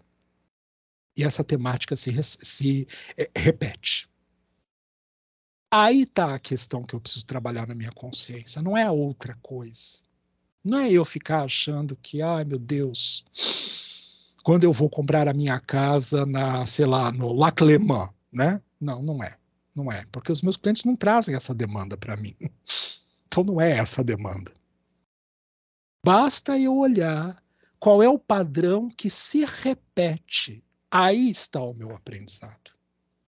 O trabalho de igualdade, daquilo que a gente falava no momento anterior, antes da sua colocação, essa segunda, Van, tem a ver muito com isso. Quando eu vejo que eu vou lá e eu sou um cirurgião, médico cirurgião, e o que mais aparece nos meus atendimentos de plantão sejam questões cardíacas, a minha questão está aí. Não fica achando que é ortopédica. Não, bem, não é. Então nem vai para a área de ortopedia, porque não é o seu lance, tá? Então, o universo é tão preciso, e aí eu vou casar com aquilo que a Kelly falou, eu tenho quase certeza que foi na semana passada, ela vai poder me corrigir, que é assim, que tinha a ver com essa questão da crença, né? O universo sabe exatamente quem é, que é o cliente que eu preciso, na hora certa, no momento certo, aquele que está para mim. Não adianta eu querer ficar procurando, não vai para a ONU, você não vai achar, não é o seu lugar. Ele vai aparecer aqui agora mesmo, é nisso, aquilo que... Por quê? Porque é esse que já está acordado na possibilidade de você poder fazer o seu melhor, e você pensa que é pelo outro, né? É ter a chance... Olha como isso é mais sério do que a gente imagina. É ter a chance de fazer por si mesmo. Enquanto eu estou projetivamente falando, psicanaliticamente falando, achando que eu estou curando o outro, nossa, a gente se ferrou, não aproveitou a presente existência para poder trabalhar o que precisava. É eu pegar você, Vanessa, o outro lá que é paciente, o outro que é paciente, outro paciente, e ver qual é a demanda que vocês me trazem. Qual é a demanda que a Maria Silvia, que a Kelly, que a Vanessa, que a Massaco, que a Lourdes, que a Sara, que a Rita, que a Ritinha que já está no plano espiritual, traziam em termos de grupo para eu poder... Para vocês pode ser a mesma outra coisa, não sei, mas para eu poder perceber o que eu preciso trabalhar em mim. Então é uma chance que eu estou tendo no universo para me perceber. Enquanto a gente não souber disso, a gente continua dando cabeçada na parede. E existe uma brincadeira muito significativa nos estados de consciência mais ampla, tudo bem que é assim, se a gente não souber usar a brincadeira, como ela não é nossa por direito autoral, o universo tira, não tem problema nenhum. Sabe por quê? Porque a gente pode se prejudicar mais do que se facilitar. Então, ao invés da gente ficar achando a demanda de clientes diminuiu, meu Deus, eu devo ter cuspido em Jesus na hora que ele foi crucificado. Só pode ser por isso. Então, eu tenho que pagar lá da vida passada. Observa se você está fazendo o seu trabalho interior, porque se não está, você está se prejudicando. Então, do mesmo jeito que o universo pôs, ele tira. Como assim, Vitor? Ué, gente, alguém controla aqui a própria vida? Não, né? Você que controlou o seu momento de nascimento? Não. Você controla o seu momento de desencarne? Também não. Até porque se eu atentar nesse momento contra a minha existência e não for a hora de eu desencarnar, eu estarei preso a essa situação pelo número de anos que eu ainda deveria estar no processo encarnatório. Vamos fazer de conta que eu teria que viver uns 80 anos, vai. Eu estou com 55, vou fazer esse ano. Dos 55 a 80, eu estou preso nesse processo, porque eu deveria estar encarnado e eu atentei contra a vida. Então, não adiantou nada. Simples assim. Então, não sou eu que controlo.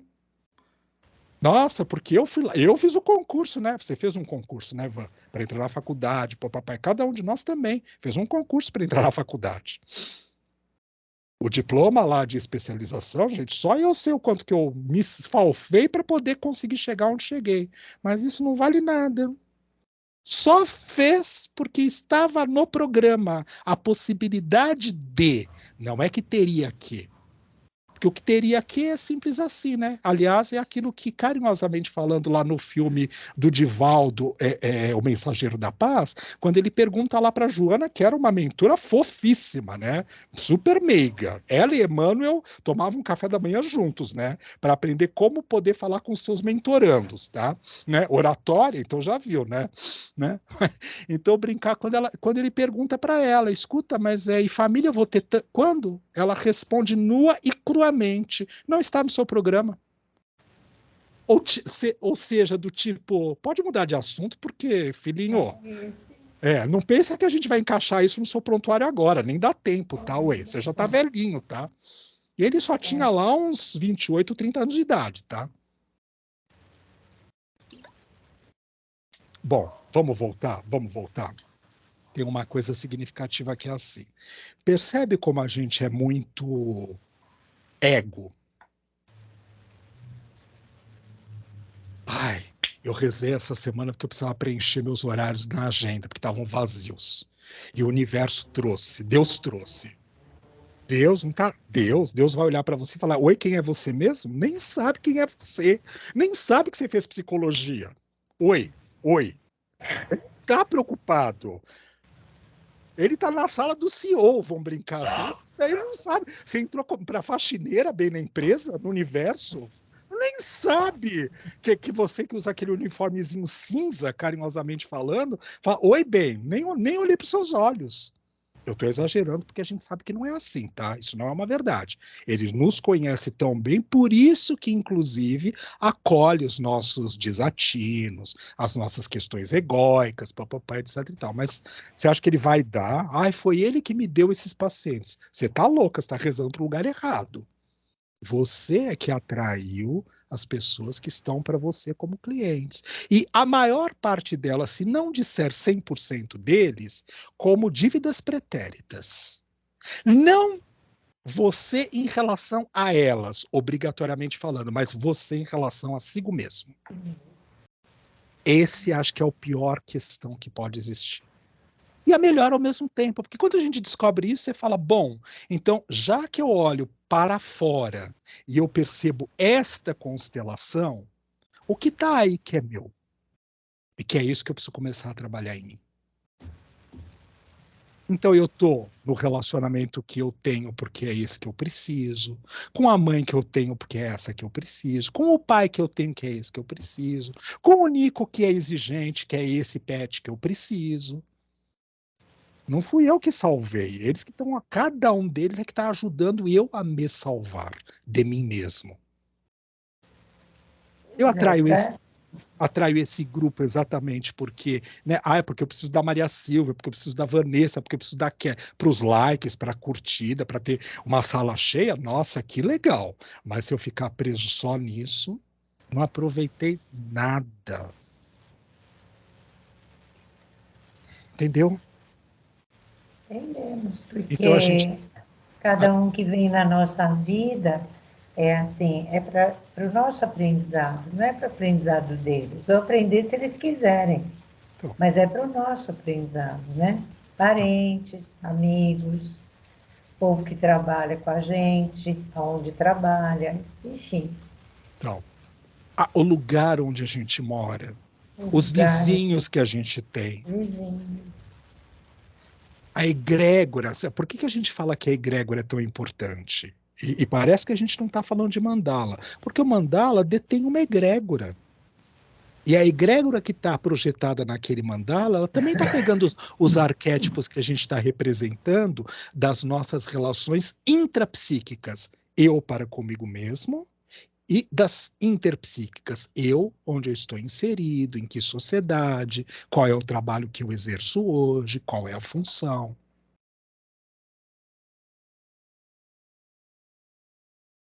Eu não tive filhos. Eu não vou ter, né? Porque gay não tô afim, desculpa, tá? Tô fora. Eu quero outra coisa nesse momento. Ah, mas podia adotar. Não, também não quero. Nada contra, mas eu não quero. Tá, então esse é o programa, bem, é simples assim. Quem são os meus filhos? Os estudos que eu faço, a ocupação que eu tenho com cada um de vocês. Vocês, dentro do que eu posso, de uma certa forma, oferecer de melhor ou pior. Porque nem todo dia a gente já pôs Bob de manhã para poder vir para a aula, né? Às vezes eu levantei e falei, tô com os cascos virados, vocês já me conhecem. Mas até nesse processo é um processo de amadurecimento. E aí fica parecendo, carinhosamente falando, só para a gente expandir. Tá? Eu não tenho nada contra, porque eu sou frequentador do espiritismo, gente. Não é isso que eu estou falando, mas só o espiritismo. Não, bem, não. Jesus também falava disso. É que no concílio lá, isso foi tirado lá dos ensinamentos dele, porque não interessava, né? Oi, eu papa, eu bispo, eu arcebispo, vou perder meu poder? Como assim? Você só vai para a salvação se você passar por mim. Não, bem, só precisava da relação com Jesus, é só isso. Jesus não estava mais encarnado, então o que eu fazia com ele? Pega a Bíblia, pode estudar, não tem problema nenhum, mas estuda pela Bíblia. Mas então eu não preciso mais do professor, não preciso mais do orador lá na casa espírita? Não, não precisa. Não, não. Aliás, tem muito espírita muito melhor que nem frequenta as casas espíritas. Mas isso não é vertente só dessa área. O budismo também carinhosamente fala a respeito disso. Aliás, se tem uma coisa, contam que sim, porque eu fui até fazer vidas passadas, mas brincar com uma coisa que assim, vamos lembrar que tem uma parte de Janete Claire aqui dentro, carinhosamente falando, no Vitor, e o Dias Gomes está aqui do outro lado. Quando eles dormiram um de bunda para o outro, que eles não se. Aí viram uma encrenca, né? Quando eles pelo menos se dão bem, né? Assim, então tá, então eles estão amorzinho, não sei o quê. Mas tem uma parte que assim, eu sou capaz de produzir coisas mentalmente falando. Então também não sei se o que aquela pessoa que fez a captação da vida passada e que disse que eu vivi como monge budista lá no Oriente, se isso é verdadeiro ou não. Pode ser que eu, de uma certa ela estivesse delirando e ela pegou um aspecto que eu projetava e que eu queria para a minha vida. Eu também acolho isso como uma provável possibilidade de ser real. Mas vamos fazer de conta que eu já tenha vivido aquilo, porque aquilo me cheira muito fácil. Os ensinamentos ali são muito. Né, foi falando, eu já fui percebendo, alguma coisa de interioridade já tinha naqueles ensinamentos. Mas uma coisa significativa do grande aprendizado daquilo que o budismo ensina. Tudo está dentro de você. Não precisa do mestre, não precisa do professor, não precisa da sanga, não precisa da reunião, não precisa nada disso. Tudo está dentro de você. A gente pode fazer o uso do outro, não usar o outro no sentido pejorativo. Estar na relação, no encontro, nas trocas, na sanga, né, nesses encontros que a gente tem, porque facilita. Porque aquela dificuldade que o outro está trazendo e que está me mostrando nesse momento, talvez eu nunca tenha olhado para ela dentro de mim. E ela existe dentro de mim também. Então, nesse encontro, facilita e avança o nosso processo. Então, o maior aprendizado dentro do budismo, a gente não precisa de nada disso, não precisa de escritura, não precisa nada, está tudo aqui dentro. Mas a gente não quer olhar. E num mundo de ilusão, a qual todos nós estamos ainda presos, mesmo que muitos de nós já fazendo o trabalho para não se deixar levar por essas ilusões, por esse Maia, tudo bem? Mas é assim, a gente ainda está preso nisso, os olhos ainda estão voltados para fora. Ai, saiu aquele celular cor-de-rosa. Agora eu preciso dele, gente, porque, né? Nossa, o meu é preto. Eu quero um cor-de-rosa que é tudo de bom. Eu não tenho cor-de-rosa ainda. Então a gente ainda tem essa questão. Tudo bem, pode ter o cor-de-rosa. Não é isso que vai tirar você do ponto de equilíbrio. Só não se deixe envolver só naquilo.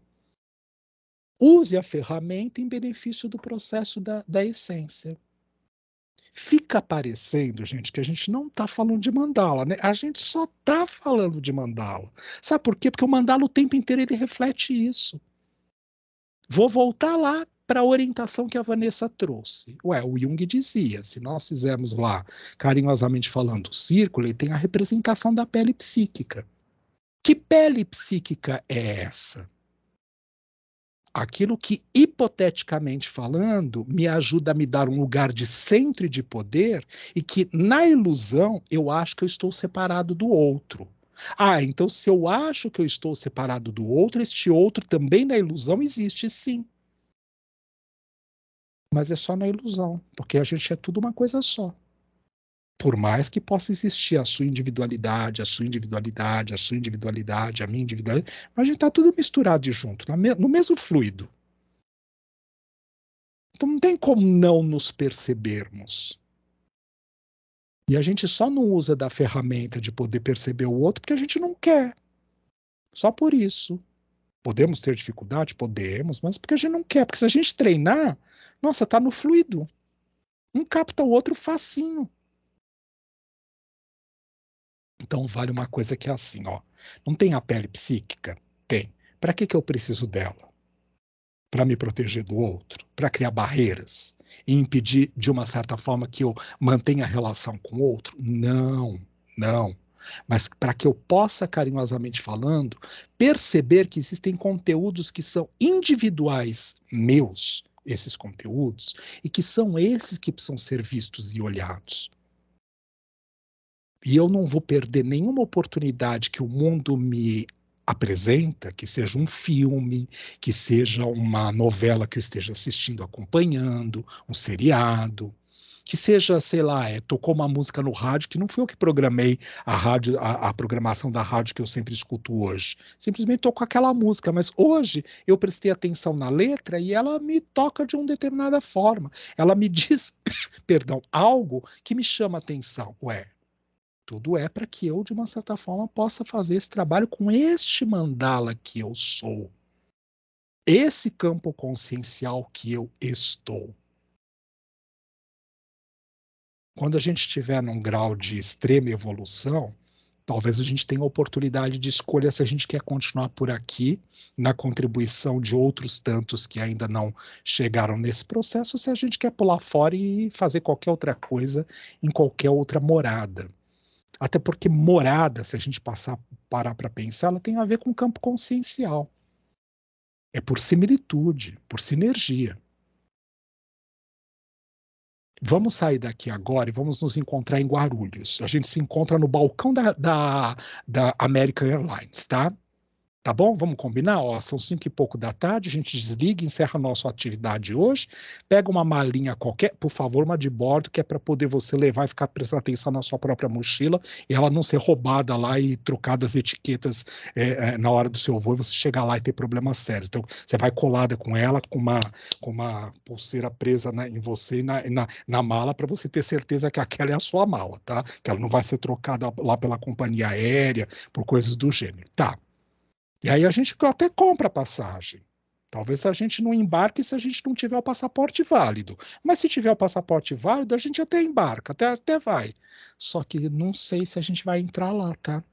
Não sei, porque se não tiver o visto, não tiver autorização, vai fazer bate e volta. Vai voar 10 horas, chega lá, tem que esperar a volta do voo para poder voltar e vir embora, porque a gente não tem autorização para entrar. Então, estados de consciência, eu até quero atingir o luminoso, mas eu não tenho visto para isso ainda. E os mandalas também refletem essa sintonia, essa sinergia. Então é legal a gente poder perceber todas essas características, até para que a gente possa investigar no bom sentido onde eu me encontro nesse momento. E não fazer disso como se fala, uma cobrança, uma exigência como se a gente estivesse fora do caminho e do eixo. A gente está exatamente onde a gente precisa estar.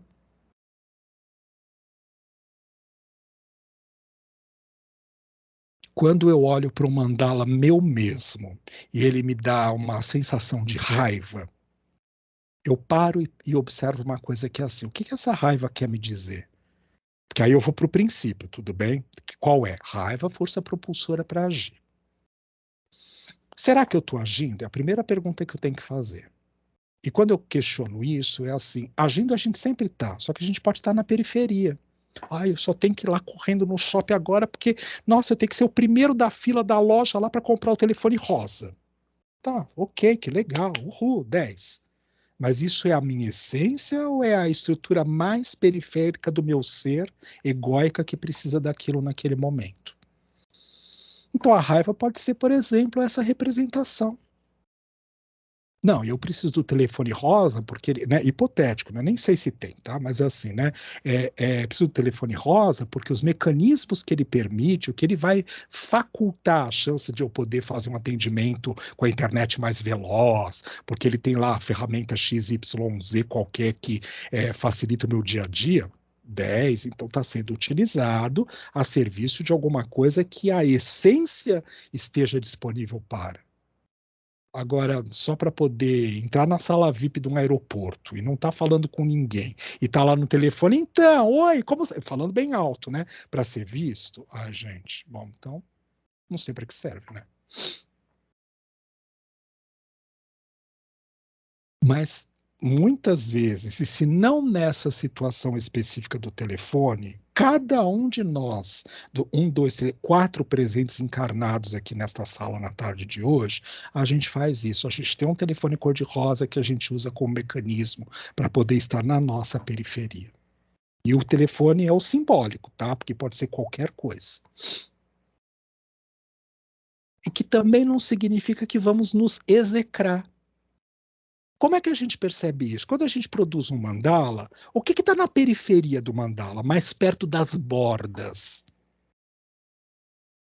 Isso está querendo dizer alguma coisa. Pode, por exemplo, estar querendo dizer que é um mecanismo egóico que quer me dificultar a possibilidade da fluidez, da entrada e da saída pela pele psíquica, que é o traço lá do círculo, tudo bem? Da essência que eu sou e da essência que está no mundo que eu compro do mundo. Então são as resistências que a gente tem no mundo. Eu preciso usar dos meus títulos porque eu só me sinto seguro assim. É uma resistência, gente, porque o título não serve para nada. Aliás, eu posso dar o endereço de onde eu comprei os meus, tá? Vocês podem comprar também, que é baratinho, gente. Título de conde, condessa, super barato. Então isso também não serve para nada. Eu posso não fazer uso das ferramentas, tudo bem? Eu estou brincando porque, assim, não é não acolher, não é não criticar, não é pegar a espada de São Jorge e se dar uma surra em si mesmo porque tem tal característica ou falta uma outra que seria uma habilidade melhor. É a serviço do que aquilo funciona do jeito que está funcionando. Toda a resistência que nós temos, psíquica, ela nos resguarda da possibilidade de nós nos excluirmos. Nós estamos vivos graças à nossa resistência psíquica.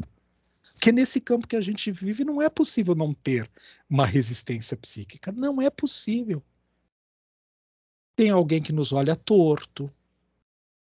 E aí, pelo menos, a gente tem uma resistência psíquica para poder falar, ainda bem que é o outro que está olhando torto, eu não tenho nada a ver com isso, ele tem o direito de olhar torto. Isso é uma resistência psíquica. Porque, no fundo, eu queria voar lá e cegar os olhinhos dele. Mas para eu não fazer, não é para deixar de olhar torto. Para eu não fazer, eu digo, é o estado de consciência dele. Então a gente está num campo que é possível. Ao invés de eu ir contra, eu vou perceber. E no mesmo mandala, o que está no centro, carinhosamente falando, ou encoberto daquilo que está no centro, já é a própria cura. Louco, né? Só para mostrar, no bom sentido da palavra, que o nosso complexo, o nosso individual, de cada um de nós, aquilo que é chamado de complexo consciente e inconsciente, já sabe o problema e já conhece a cura e a resolução do problema atrás do problema. A gente é que se perde. Por isso que eu lá atrás fiz um exercício hoje e comecei a nosso encontro falando de quanto tempo a gente demora no nosso dia a dia fazendo coisas, gastando uma quantidade de energia desnecessária. Porque eu tenho que sair para ter o telefone cor-de-rosa, porque eu preciso receber 200 mil likes por dia, porque eu quero que essa sala esteja lotada com não sei quantas pessoas, porque X, Y, P, T, O, seja lá mais o que for, as nossas dificuldades. E a gente está gastando uma energia desnecessária. E a energia desnecessária não é uma não validação ou um não acolhimento do outro. Não é disso que eu estou falando. É não ficar preso na estrutura egóica, nossa, indivíduo falando. Saber que ela existe, saber que ela está aí, que ela funciona desse jeito. Já não jogou ela para debaixo do tapete e disse, olha, não, até logo passar bem. Mas como eu posso ressignificar, ou seja, entender o que é que falta de verdade aqui dentro e que não depende do outro, porque se tudo é e tudo está aqui dentro, não posso esperar que a Maria Silvia me salve, posso esperar que a Kelly me salve, não posso esperar que a Vanessa me salve. Cada um de vocês pode ter um monte de características que vão facilitar o meu processo de salvamento, mas não depende de vocês. Eu estou lá me afogando, você joga a boia, eu não quero pegar a boia e eu tenho condições de segurar, né? Não tenho nenhum problema fisiológico que impeça isso. Gente, você não é responsável pelo meu naufrágio.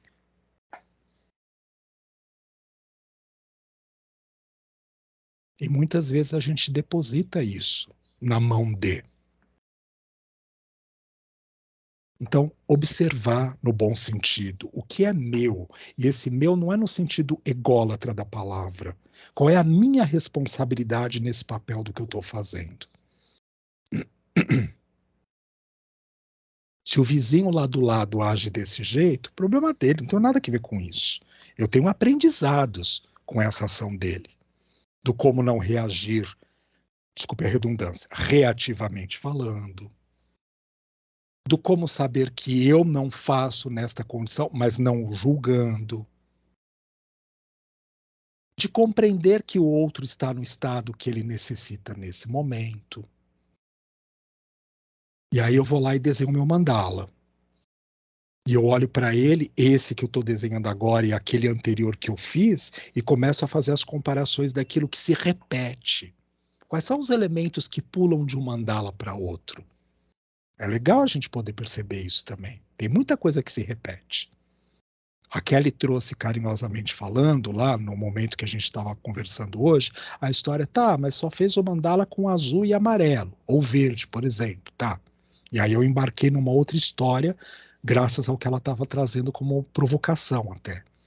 Tá, mas se a pessoa só está fazendo aquilo, ela está precisando daquilo naquele momento para contar a história para ela mesma. O que será que ela não está convencida em si? E o mandala conta isso. Como? Vamos voltar? Qual é a primeira sensação que ele transmite? Só por isso, não precisava fazer mais nada, pode rasgar e jogar fora o mandala. Só por isso já tem aí 1000 coisas que estão embutidas só nessa sensação que ele transmite.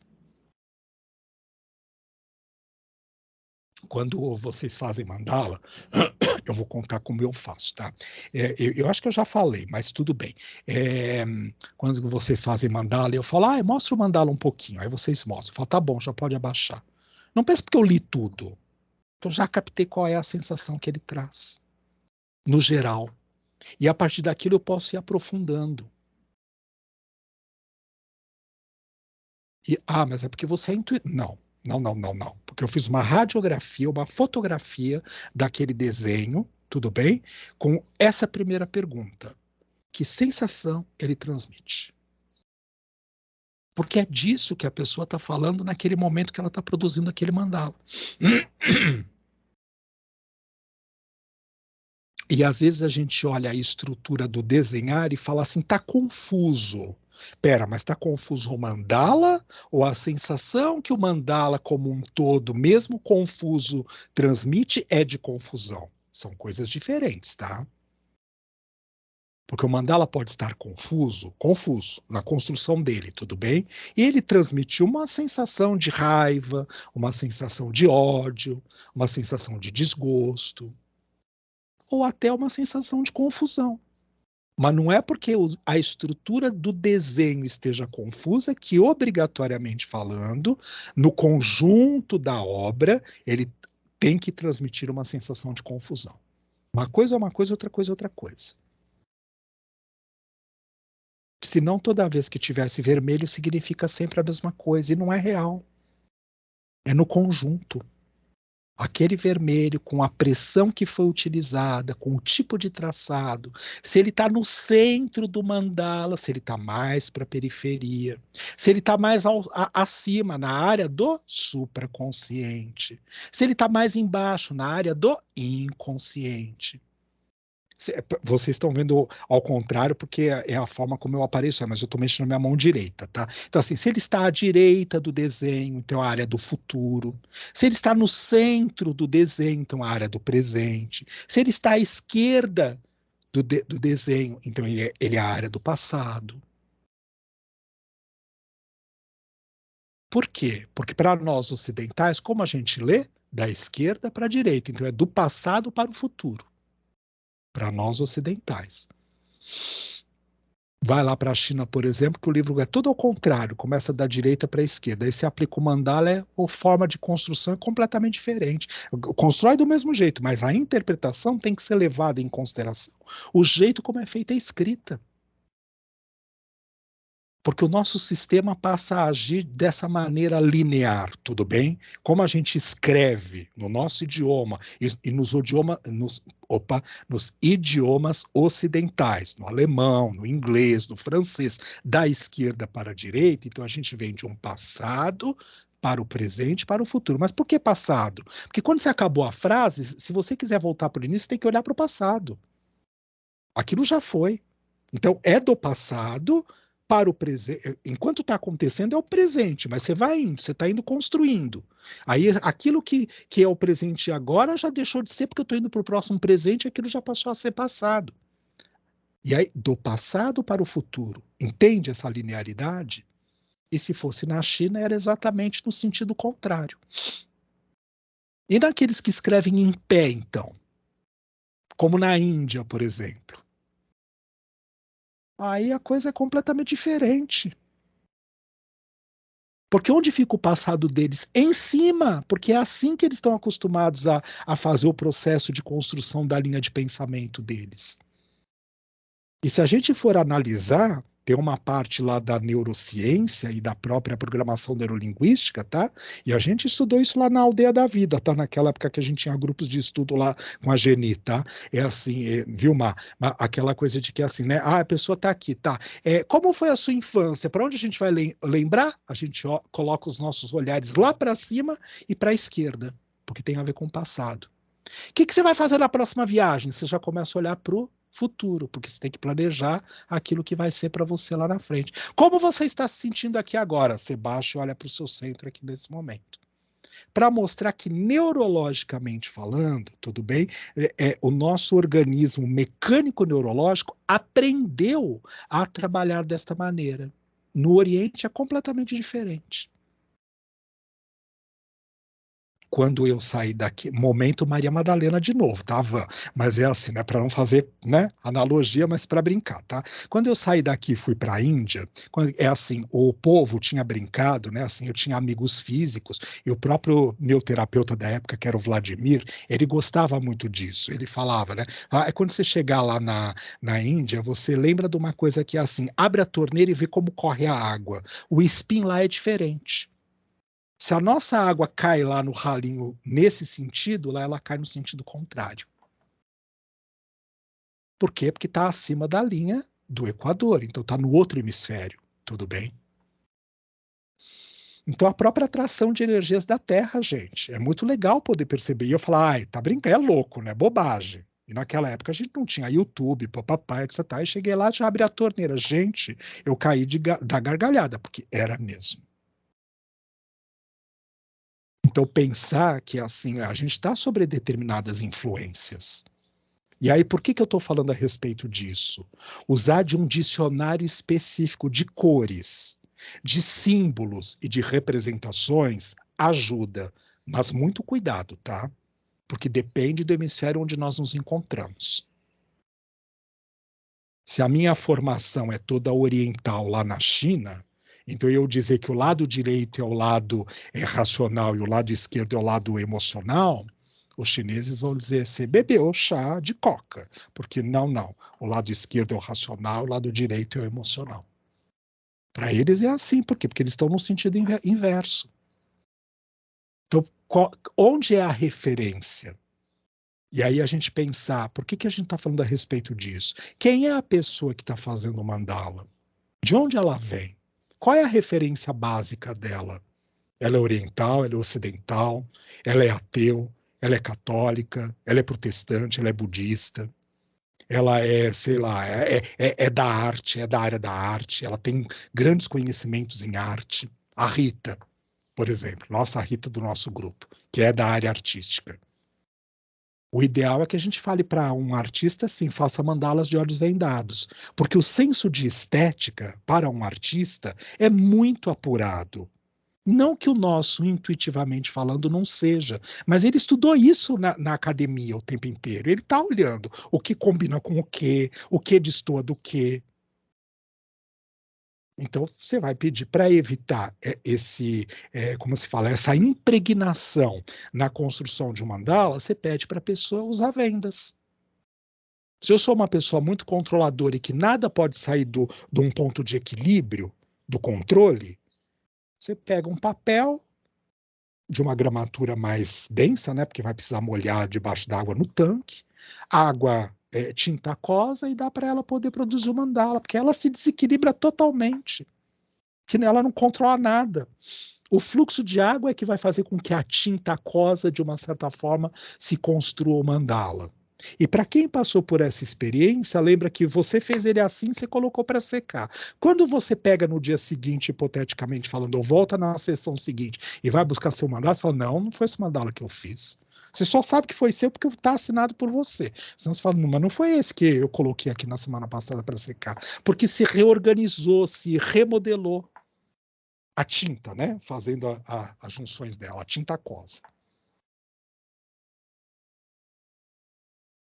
A gente não pode construir mandala de caquinho de vidro, de mosaico. Não pode fazer de areia colorida. Não pode fazer de elementos, pétalas, pedras preciosas ou pedras encontradas na rua. Não pode construir mandalas assim.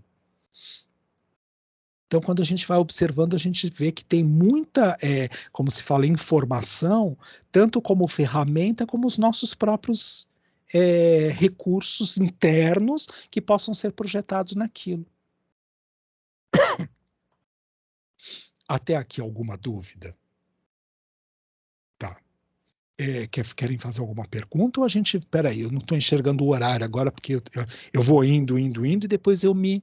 5h26, tá? Ou a gente faz uma pausa para a gente poder respirar um pouquinho, beber uma água, papapá, e a gente volta daqui a pouco. Tudo bem isso? Tudo? Tá. Tá. Então, a minha proposta, eu vou parar a gravação, tá? Primeiro, para a gente poder ficar tranquilo em relação a isso, tá? Pronto, tá parada. A minha proposta é não saia do sistema, tá? Desativa a sua câmera, desativa o seu microfone, se você quiser.